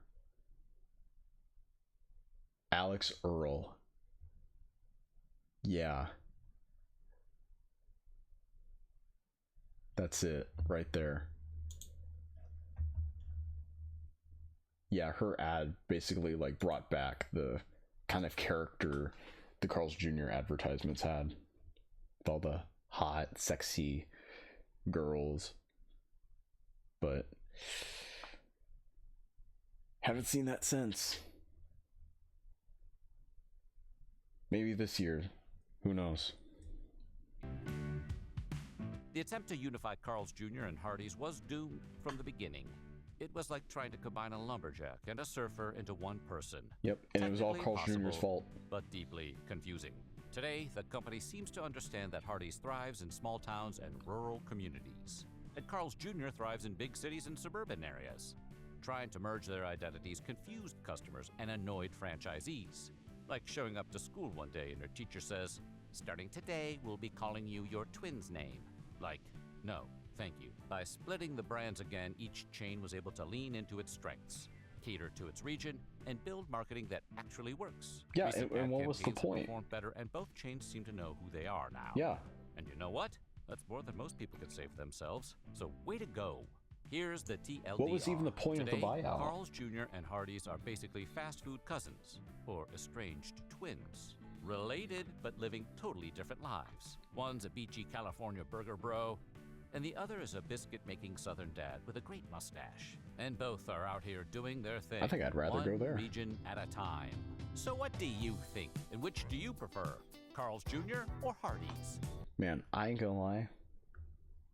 This video made me want to lean more towards Hardee's. And I know I was just mostly focused on the price, but knowing the kind of game that Hardee's has versus Carl's Jr., I'd rather go there.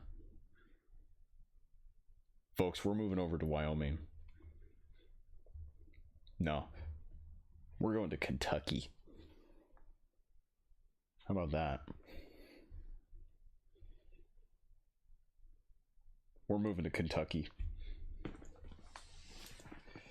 Anyways, I think that's probably going to be it for tonight, guys, because we don't really have people on here. And, oh. Okay, we're watching this next time because the Persona fandom has been compromised by this dude. We just need to know who the fuck this guy is. Honestly. What else do we have here though? I'm just gonna scroll here. TikTok destroyed hobbies. This is another one we need to watch. Ooh. Wait. I might be able to compromise for one more.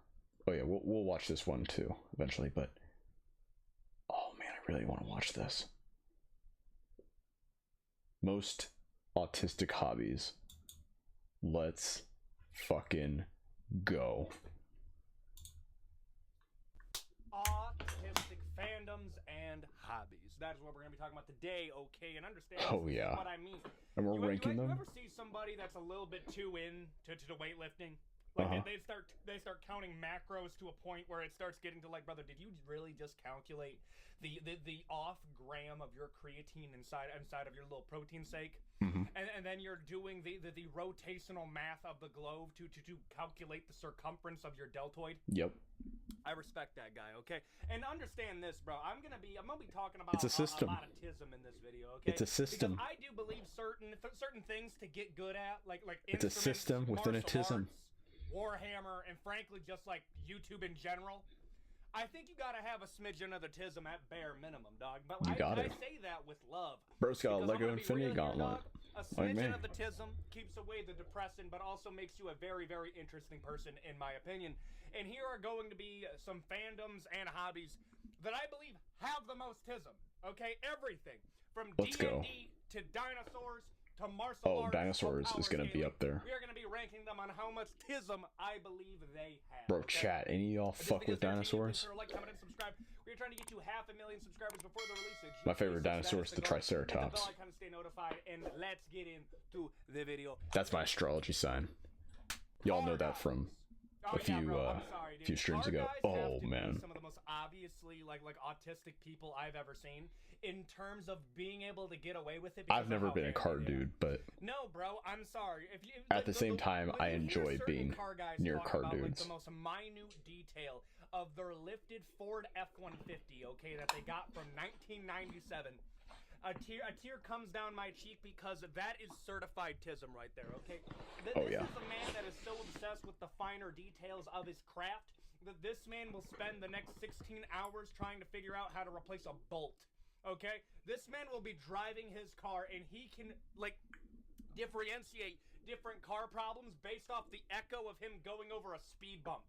Okay, brother, I lived in the country and I lived in the inner city, okay? And I can tell you on both sides, there is no difference to me than somebody that gets really into putting hydraulics on their muscle car than somebody putting lifts on their truck.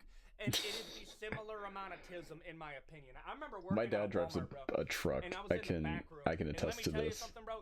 Brother, if you think the normal Walmart associate, He drives an F-250. the people that work in the back room, brother, these are the creatures from the back rooms. These are some crunchy individuals, man. What I mean. And the truth is, man, most of these guys got something, okay? He has a little bit of the ADHD. He's on a list. And this He's on really a in list. The cars, okay? And I thought this one was He's wanted in like somebody that, like, 12 counties. This man's side gig was buying up cars, like pimping them up, and then reselling them to people who don't know cars. I respect that guy. Brother, and I think he was loaded too. Like the way that he was describing it, bro, he had just like casually $30,000 liquid. Casually. And I respected that. Like bro. it just and spawned in. Here's the thing, brother. I believe to get this good, like a at Minecraft cars, seed. you gotta have a little bit of it. And then, listen, if you want to go one step higher, it's just like automobiles as a whole they're into. The one step above that Planes, is trains, and automobiles. Trains. You get really into trains, bro. Those are the tism. Dude. That's king tism. But people that are just in the cars, bro, the truth is, dude, my cousin, my distant cousin, he was really, really, really into Thomas the Tank Engine. And I think he still is. You know, I wouldn't be surprised. He's in high school now. Damn, he would talk about Thomas the Tank Engine like no tomorrow. Man, they got a little tism. It's a little tism. It's not a ton of tism, but it's enough where I'm kind of like, I recognize my people. It's that obsession that I respect, bro. I do, and I'm gonna put in there. A little tism. Brazilian Jiu-Jitsu. I'm gonna be real here, bro. Once you get the blue belt, bro, you contract autism like CTE. I'm just gonna be honest with you, bro. Every single person that I know made it the blue belt, a little bit of the tism. If you make it the purple belt, you're king tism. You make it the black belt, I think you have Asperger's, bro. The truth is, okay, I think to get good at martial arts, you low-key have to have it, bro. That might be me. That might be me. I'm not in I haven't trained in Brazilian Jiu-Jitsu, but I get it. I know it. Come from a very bad household, have a smidgen of the tism, or your girlfriend broke up with you. And the truth is, man, most people are 3 of 3, okay? Listen, man, there's some gym bros that'll come into Brazilian Jiu-Jitsu and they'll have some fun. They'll wear their gym start gear. They'll, like, go at each other, and it's always pretty fun to watch, okay? But you know how I know? These are the people that are really good. They got so much, like problems, like, talking with, like, people normally that they basically go, like, non-communicative. That guy's gonna be a menace on the mat. Brother, let me tell you something. I remember going with this one guy, okay? This man didn't say a single thing. He spoke in Look, that's not for me to say. Okay, that is not at all for me to say. That is not for me to dictate whether or not that's true. In my ear and said, I'm not even kidding you, I can feel your muscles constricting. Oh, the blood is pumping through your carotid. You are going to go out very, very soon. I was terrified. terrified, brother. I'm sorry. That's an absolute Bro, no for me. imagine That being man choked is out, either a serial unaliver, autism, or and that's both. just And what truth the is, guy man, are we says still in your friends? ear, Yes. whispering That guy was so dope. gently. That guy was cool, brother. And it doesn't change, bro. You just get like that little bit of a sense of humor the longer that you go. And the truth That is, dude would man, be a on a little hit bit list. of autism keeps you, it carries you. A little bit of that ADHD, ADD. You have trouble like focusing on things, but mysteriously you get really The good at menace to combat society. sports. I'm sorry, bro. If you are good at Brazilian Jiu-Jitsu or just combat sports in general, you either got CTE or you have gigatism. Damn. Gigatism right there, absolutely zero question. Well- Pokemon or just trading cards in general. Bro, let me tell you something, man. Okay. I guess if that's you justified. Are a collector of Pokemon cards, I assume I never got into Pokemon.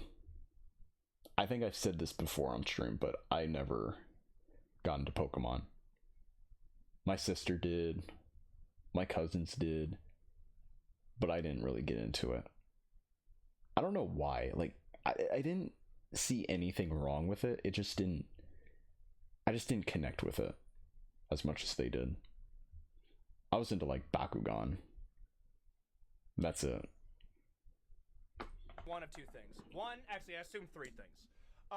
Number one, you were neglected as a child. I just assumed that, okay? Mommy and daddy didn't really talk to you all that much, so they realized that, or you didn't, like, have a lot of money as a kid, so you collect Pokemon cards to collect something that you never got to have as a child, and that's your way of coping with how sad your childhood was, okay? Damn. I get it 100%. I feel the same way about people that get really into Legos. I feel that's the same thing. And then on top of that, one other thing that you might be, and these are the worst ones, you're a scalper.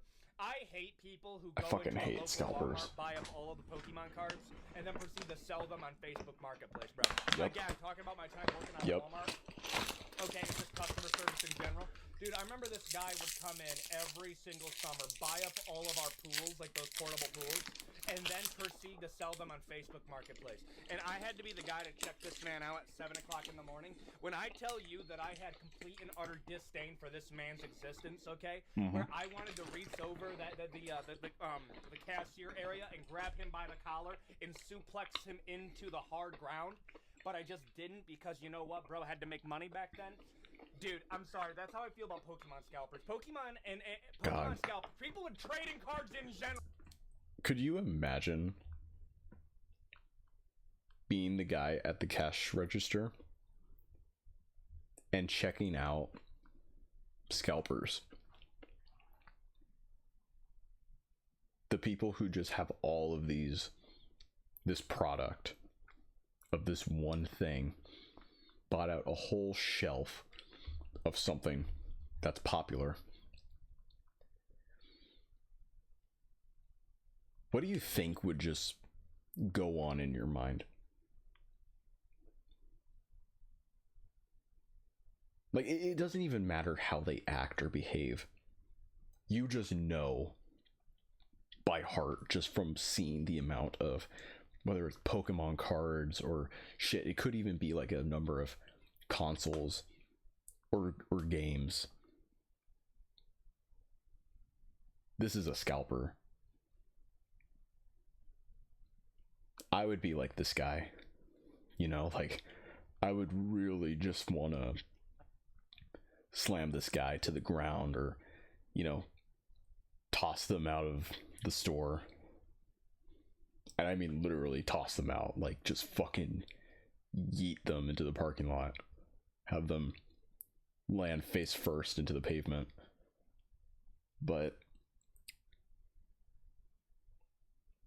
gotta make the money. It's a shame. It's an evil world we live in. Bro, that's how I feel about it. I respect it if they just have that collection. Building up a collection, getting really particular about values, specials, different versions of different cards. Bro, I remember during COVID, You have to have autism, bro. people like you bought. have to have some of it. Okay, Oh, yeah, like, for the sure. only thing worse than this, or People, not even like, worse, bought the only thing that's mounds indicative of, more autism than being really toilet into trading paper cards and paper is, like, towels. the You remember people that? get really into playing with strings. Anyone who doesn't know. There eventually had to be That- limits that's a for how real much people could buy. I'm putting this in autism, no question. Power scalers. Bro, and I get it. I'm not the best at power Oh, scaling, man. 100%.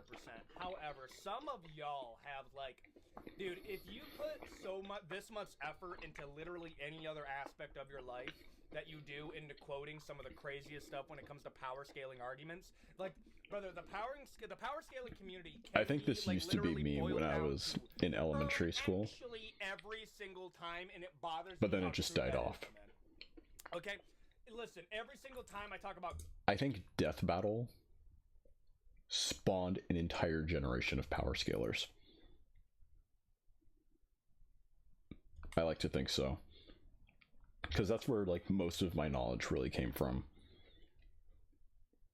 And then some, but mostly through Death Battle back in the day. Goku, Saitama, like, dude, nobody can agree on anything. It's just constantly boom, boom, boom, boom, and I'm over here in the middle being like, Bro, dude, the only power scale that I can really tell you that it's not even close. All right, and I know some people are gonna jump on me. Some people are gonna jump on me when I say this, but I think Gojo versus Makima is not even close. Like, I don't even know how that became a debate to begin with. Of course Gojo would wipe Makima on the floor. Times infinity. Literally.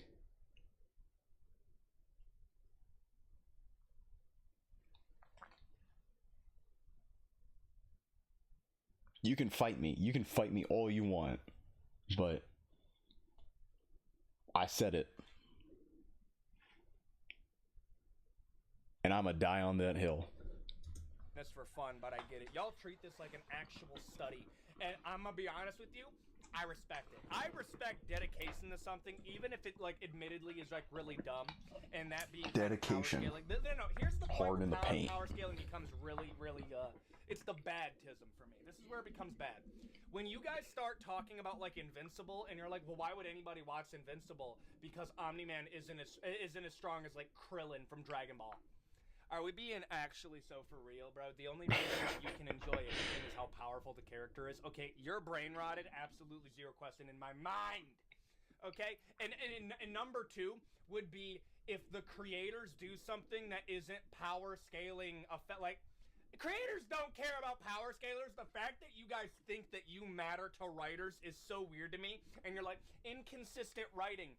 And it's like, brother, I get it. It's 100%.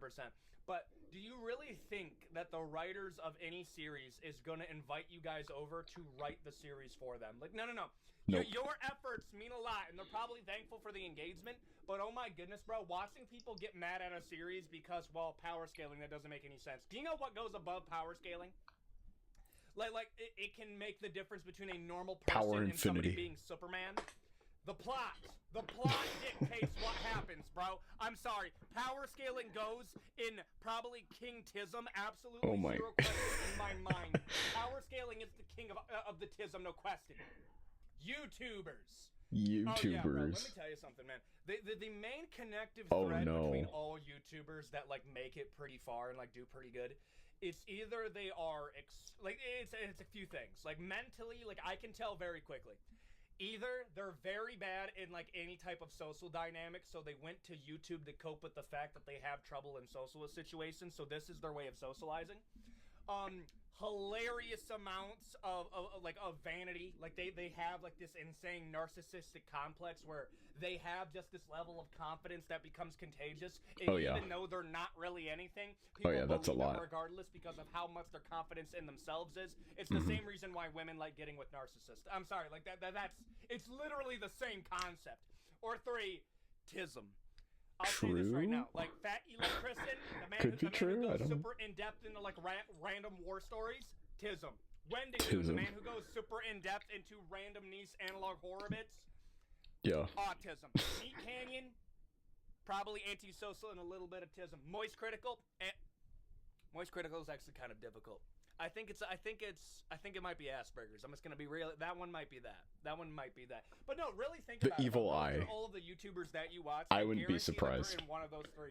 Like people will ask me, Like going in depth on fictional villains to such a degree, and then having a series based off of that.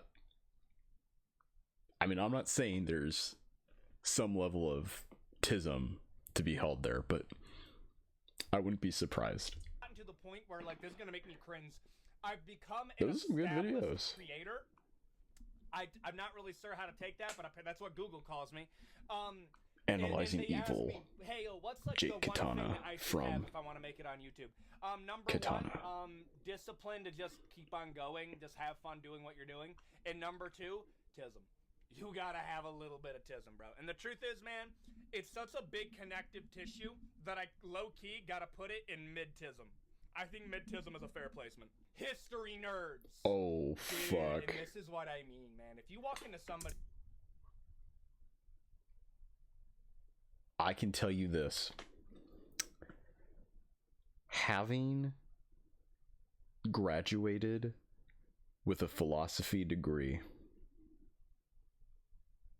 and maybe a little bit to an extent from some of the history classes that I had in high school, but mostly from having a philosophy degree from university, I can confirm without a shadow of a doubt there were several people whom I've shared classrooms with that had this level of engagement and knowledge in history. Oh yeah. Oh yeah. We're about to cook with gas on this one. house and they have a Civil War reenactment on their table, that man has historical wisdom. That You see what I man's really mean? into it. Or they start We were literally just talking about model kits. Like, even like military reenactments of just having like figures on the tables, whether it's the Civil War, Revolutionary War, fucking Gulf War, whatever. Oh my god. Vietnam War. Military operations that happened in World War II, you know what I mean?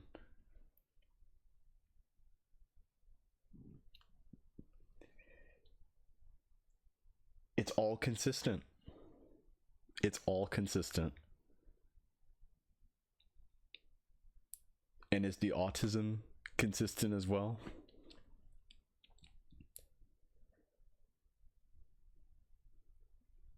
I may even argue it's gotten progressively higher. I don't know whether it's been subtle or drastic, but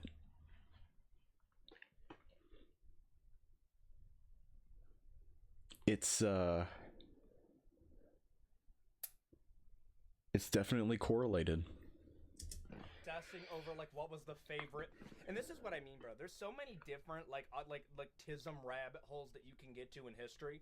Like a big one that's kind of funny is when people obsess over the favorite foods of leaders, or like Oh, stuff in yeah. their personal life, bro. They're over here like, Dude, there's channels that I watch, whether it's on Instagram or YouTube, they cook meals from like notable people from history. Napoleon, I don't know. Oh, especially US like presidents or senators, but mostly presidents. There's a channel I watch on Instagram.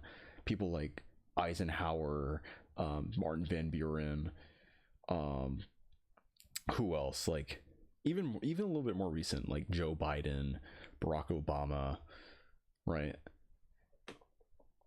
Man. Oh yeah, Plato.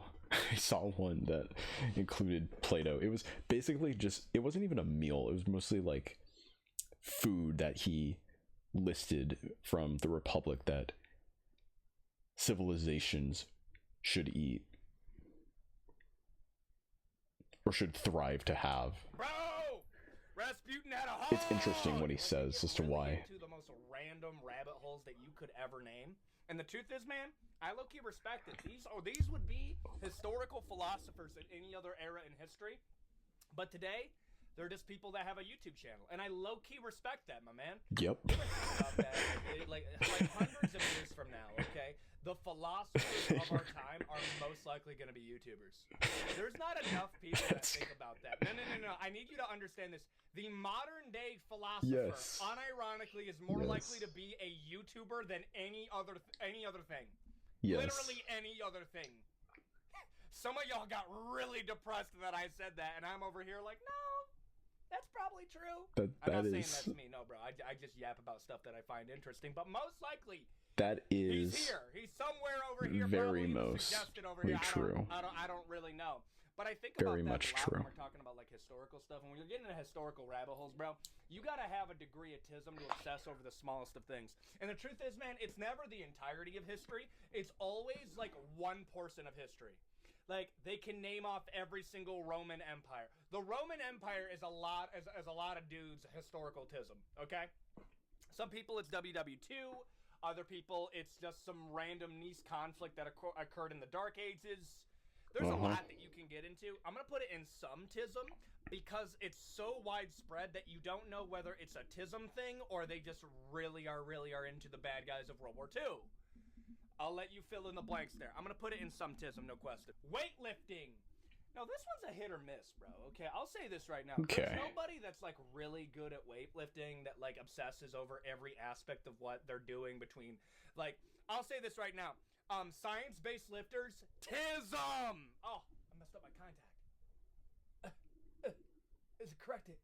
No, my eyes messed up. Okay, it's going to come out eventually. Anyways, where was I? Oh, yeah. Science-based lifters, that's tism. Okay, they get really into it. Sam Sulik, bro lifting, ADHD. Those are your two families, bro. Like I know everything that I need to know. Okay, bro lifters are much more likely to have that. Science-based lifters, they obsess over the smallest of details, their macros. And I'm not saying like bro lifters, like there's a spectrum, obviously.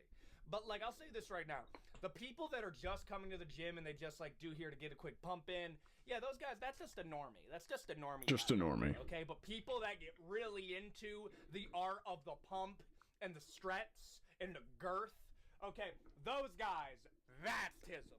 But it's such a small group of that community that low-key it just goes in a little tism.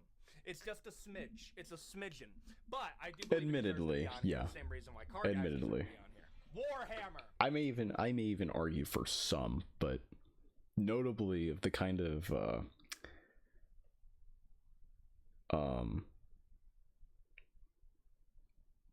the IG channels or profiles that I follow, yeah, I mean it's present. There is, dude. Think of everything that I said about historical tism. Oh man, and times I'm already thinking of Kin right now. That is people that obsess over Warhammer 40k. There's gonna be another community on here that I would put up there for the same reason.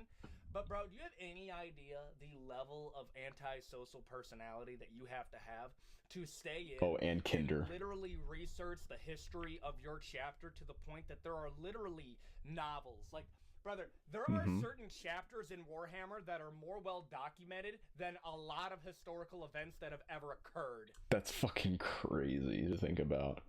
Like, a fictional plot has a lot more depth and content than some historical event that happened only once. And you may not even know if the documentation is, like, truthful. Like, if it's verified to be correct.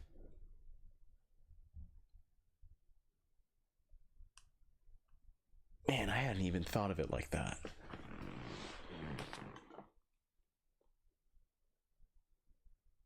Isn't that crazy?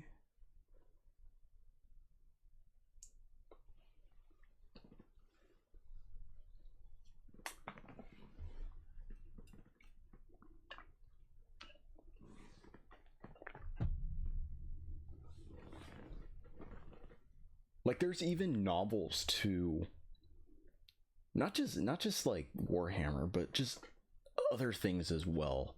Halo, doesn't Dead Space have a novel or whatever? Star Wars has novels. Legends and whatever else is fucking canon. I don't know.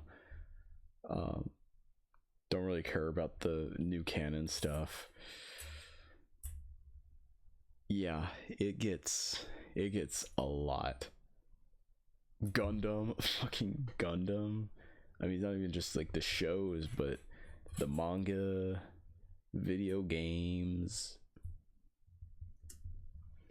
That is how much lore is in Warhammer 40k, and y'all will wonder why I haven't covered it as much. Bro, it's so dense. Okay? But So y'all dense. get into the nitty-gritty, to the point. So I have heard. That if somebody misquotes the casualties of one battle, you're over here like, that's heresy. We have to get rid of them. And I'm going to say this right now. There are certain factions that I just think are archetypes for Tism. I'm sorry, bro. You can't tell me that the Black Templars are not literally like, I don't like that. That's different. It changes things. Get rid of it. Like, I'm sorry. That Black Templars have the most Tism out of any chapter in the entirety of Warhammer, outside of maybe the Space Wolves. Nah, Black Templars have it more. I'm sorry. I'm putting Warhammer 40k, and bro, when It's you're at the painting your own top. figurines, and brother, I'm not saying this as like a shot at anybody. I respect literally I do most of the things on this list, if I now that I think about it. But oh my goodness, bro, you can't get really into painting your own figurines and not have Tism. King Tism, zero question. You guys are better than Power Scalers. King. Playing an Bro, I've had people who called me King quite a bit, especially recently because I posted a little New Year's montage over on my Instagram. I wonder if they're implying something. I don't know. instrument. This one reigns. This is one of Oh, those I play where an it's instrument. Like being a car guy is like socially acceptable Tism because of how I play useful a it is. guitar. Playing an instrument, you could pass it off as being artsy. Isn't that kind of weird to think about, bro? Like, you guys can A little. disguise your Tism with Riz. Yeah. You lucky motherfuckers, bro. You so lucky, bro. Okay, like if you're really good at playing a guitar to the point that you're obsessing over like the smallest frequencies and bits of a riff into sound, everyone's like, oh my goodness, bro, he's an artist. And I'm over here looking at him. That guy does not go out a lot. That guy's perfectly content with being by himself. He is very particular about social interactions, and this man would rather be by himself playing his guitar, okay? This is that Yeah. is this man's life, okay? And I'm gonna be real with you, much like everything I hate else on to this say it, list, but people that get facts. really good at playing an instrument. Is it Tism? Most likely. And you know, I go out a bit. You know, I have like my own little routine here and there, or maybe there's something that, you know, my parents take me out to or whatever. But for the most part, if I had it my way, I think most of the time I would just be in here and play guitar, practice. You know, that's it. That's all I would do. I look at Tism the same way. And then that I look would at go obsession. outside when You kind of need a little bit of my it time if has you come. want to be good at something. And the truth is, my man, I'm putting being good at playing an Go out, instrument. play on a stage. That requires some Tism to be kind of good. I'm gonna put it right here, no question. Gaming. Gaming. It depends. It depends a lot. That does If depend. you play FIFA and COD, probably no Tism. More ADHD. Okay, Mm, Fortnite, ADHD. okay. Elden Ring, Tism. I don't know. It might be a little bit of Tism in Fortnite. I'm not gonna lie. Not gonna lie. What did he talk about? Dungeons and Okay, Dragons? Fortnite, ADHD. Elden Ring, Oh, Elden Ring. Tism. Okay. Elden Ring from Software's Tism, actually, bro. Like, as somebody who made an Elden Ring Yeah. lore video, I understand that I am probably I'm the dawn of Tism. Okay, I understand. If you know the lore of Dark Souls, oh yeah. Oh yeah. You've made it on the list. But low key, I respect. Like, if you know I'm the sorry, lore people that get really into and playing Elden Ring, fuck with it, part of the reason that we do it, like, is that you we like these are structured, in like these structured on the skill set of story, it in the terms of it is narrative, difficult, the it is going to be characters, very difficult for you the to beat it, but locations, once you the do it, you events. get that dopamine hit, and then you're solid. And the truth is, man, I Oh, feel yeah. like it provides a comfort to people that like, Oh, yeah, it's you're like in. very strict parameters. Go in, beat him, you're done. Go in, beat him. And I think that's one reason why the From Software community is so territorial with the things that be changed. Like, bro, I was going to make a video talking about the pause button debate. Did you know that there is this massive debate over whether Elden Ring has to have a pause button or not? Like we talk about, it's like, well, it needs to have a pause button. It's like, bro, I'm sorry, you're not going to get anywhere with Elden Ring fans. They don't want anything to change. Nope. You could add a pause button to the... Brother, you can pause Elden Ring, by the way, but there's no dedicated pause button. And they're over here convinced that it would change the difficulty of the game, even though there's no real evidence that it would. I'm putting Elden Ring... And no, and just gaming in general, honestly, bro. Just in the middle. Yeah. I gotta put it mid. I like how he's just pointing out Elden Ring. Man. I love it. Bro, they opened up like a new D&D campaign area, like 30 minutes from where I live, and I've actually thought about sewing up and like documenting that, like playing through a full D&D campaign. Oh, man. And I'm still thinking about doing it. That'd be kind of fun. I've never played D&D before, but I've been around a lot of people that play it, and I'm gonna be real here, dog. My uncle used to be in D&D. He used to be into that. These are my people, and I'll say this right now. There's a lot of people who do jiu-jitsu that also do D&D. Like, I'll say this right now. Jiu-jitsu has a crossover with Elden Ring and D&D. It's weird how much those two overlap to the point where I'm kind of like, okay, there has to be something here. When it comes to D&D, bro, they are most likely pretty creative. They have trouble in social dynamics, so they have to make I've yet to meet somebody who's into D&D so they can literally and does role-play martial being arts. somebody else in a different world. And the truth is, man, I like that. Okay? I like that a lot. That's actually kind of cool, man. I think people who, like, I've grown up, I remember... Now, martial arts and Elden Ring, Dark Souls, the Soulsborne games. Oh, yeah. That you need to be a dungeon master for D&D is so respectable that I kind of have to put it in gigatism. Same amount as Brazilian Jiu-Jitsu. You can play a few games. And now here's the thing. People go into Brazilian Jiu-Jitsu just to be like the tough guy and do a few rolls and inevitably lose. If you're going to a D&D dedicated campaign, that is a man that is like, I know that this is cringe, but I do not care. I am Don of Tism. Is he wobbling something? No question. Dinosaurs! Oh, fuck. I don't think it gets worse. And what I mean by worse, Here we go. Like, dude, and there's a lot of you guys that obsess over dinosaurs in this fan base, okay? And I love y'all. I love all of y'all. Okay?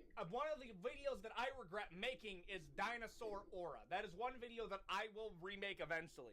Because part of the reason I have to remake it is the dino autists out there were not happy. They were not happy at all. They were like, this did not, Philip. You got many things wrong. I would like you to redo it. They literally sent the video. They got the video, and they sent the video back. People watched the video and sent it back to me to send it back. Like They threw it back. I got at a restaurant, but there was a fly in it. You got it wrong. Think there's anything more tism than that, bro. And I'm gonna be honest with You you. gotta get it right. I respect it. I'm gonna put it in King Tism. I think that's a fair King placement. Tism. No question in my mind. King Tism, Warhammer, power scaling. Yeah, that's King Tism. It just is. And there you go. Those are hobbies and fandoms with the most autism. If you enjoyed this video, please sort of like, comment, and subscribe. We're trying to get to 500,000 subscribers before the release of GTA 6. That is the goal. Hit the bell icon to stay notified. We try to get 5 videos out a week. We got some other stuff that's going to be coming out within the next couple of weeks. And with all that out of the way, I will see you all in the next video. All right. Whew, man. How many subscribers is he at now? Oh, man. He's not even there yet. I will help out in the cause 100%. Man. I'm surprised, like, Gunpla. Well, I mean, I guess you could maybe say Gunpla could be in the same realm as Warhammer. Though probably not taken as, like, a huge level of tism that maybe Warhammer has, you know, with all the painting and details and stuff like that. Now, granted, you can do paint jobs and different detailing effects on your gunpla kits, but because everything, well, not everything, but because of the kind of colors, paint, and style details, I guess you could say, is already kind of pre-packaged, but you just have to like build the kit yourself, and that's it.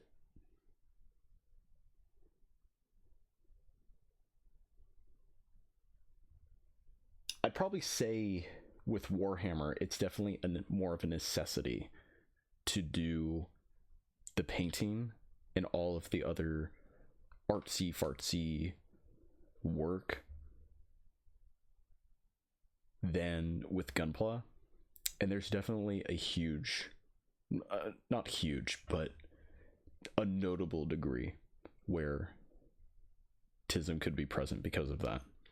Oh yeah. Oh yeah. And the kind of story and lore Warhammer has as well. Oh man.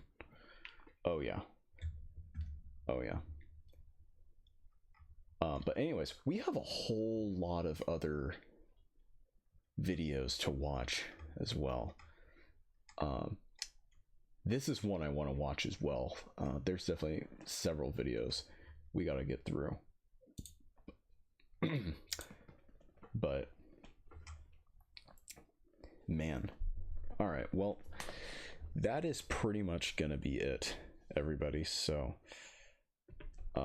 I hope you all enjoyed this this stream. I definitely had a blast. So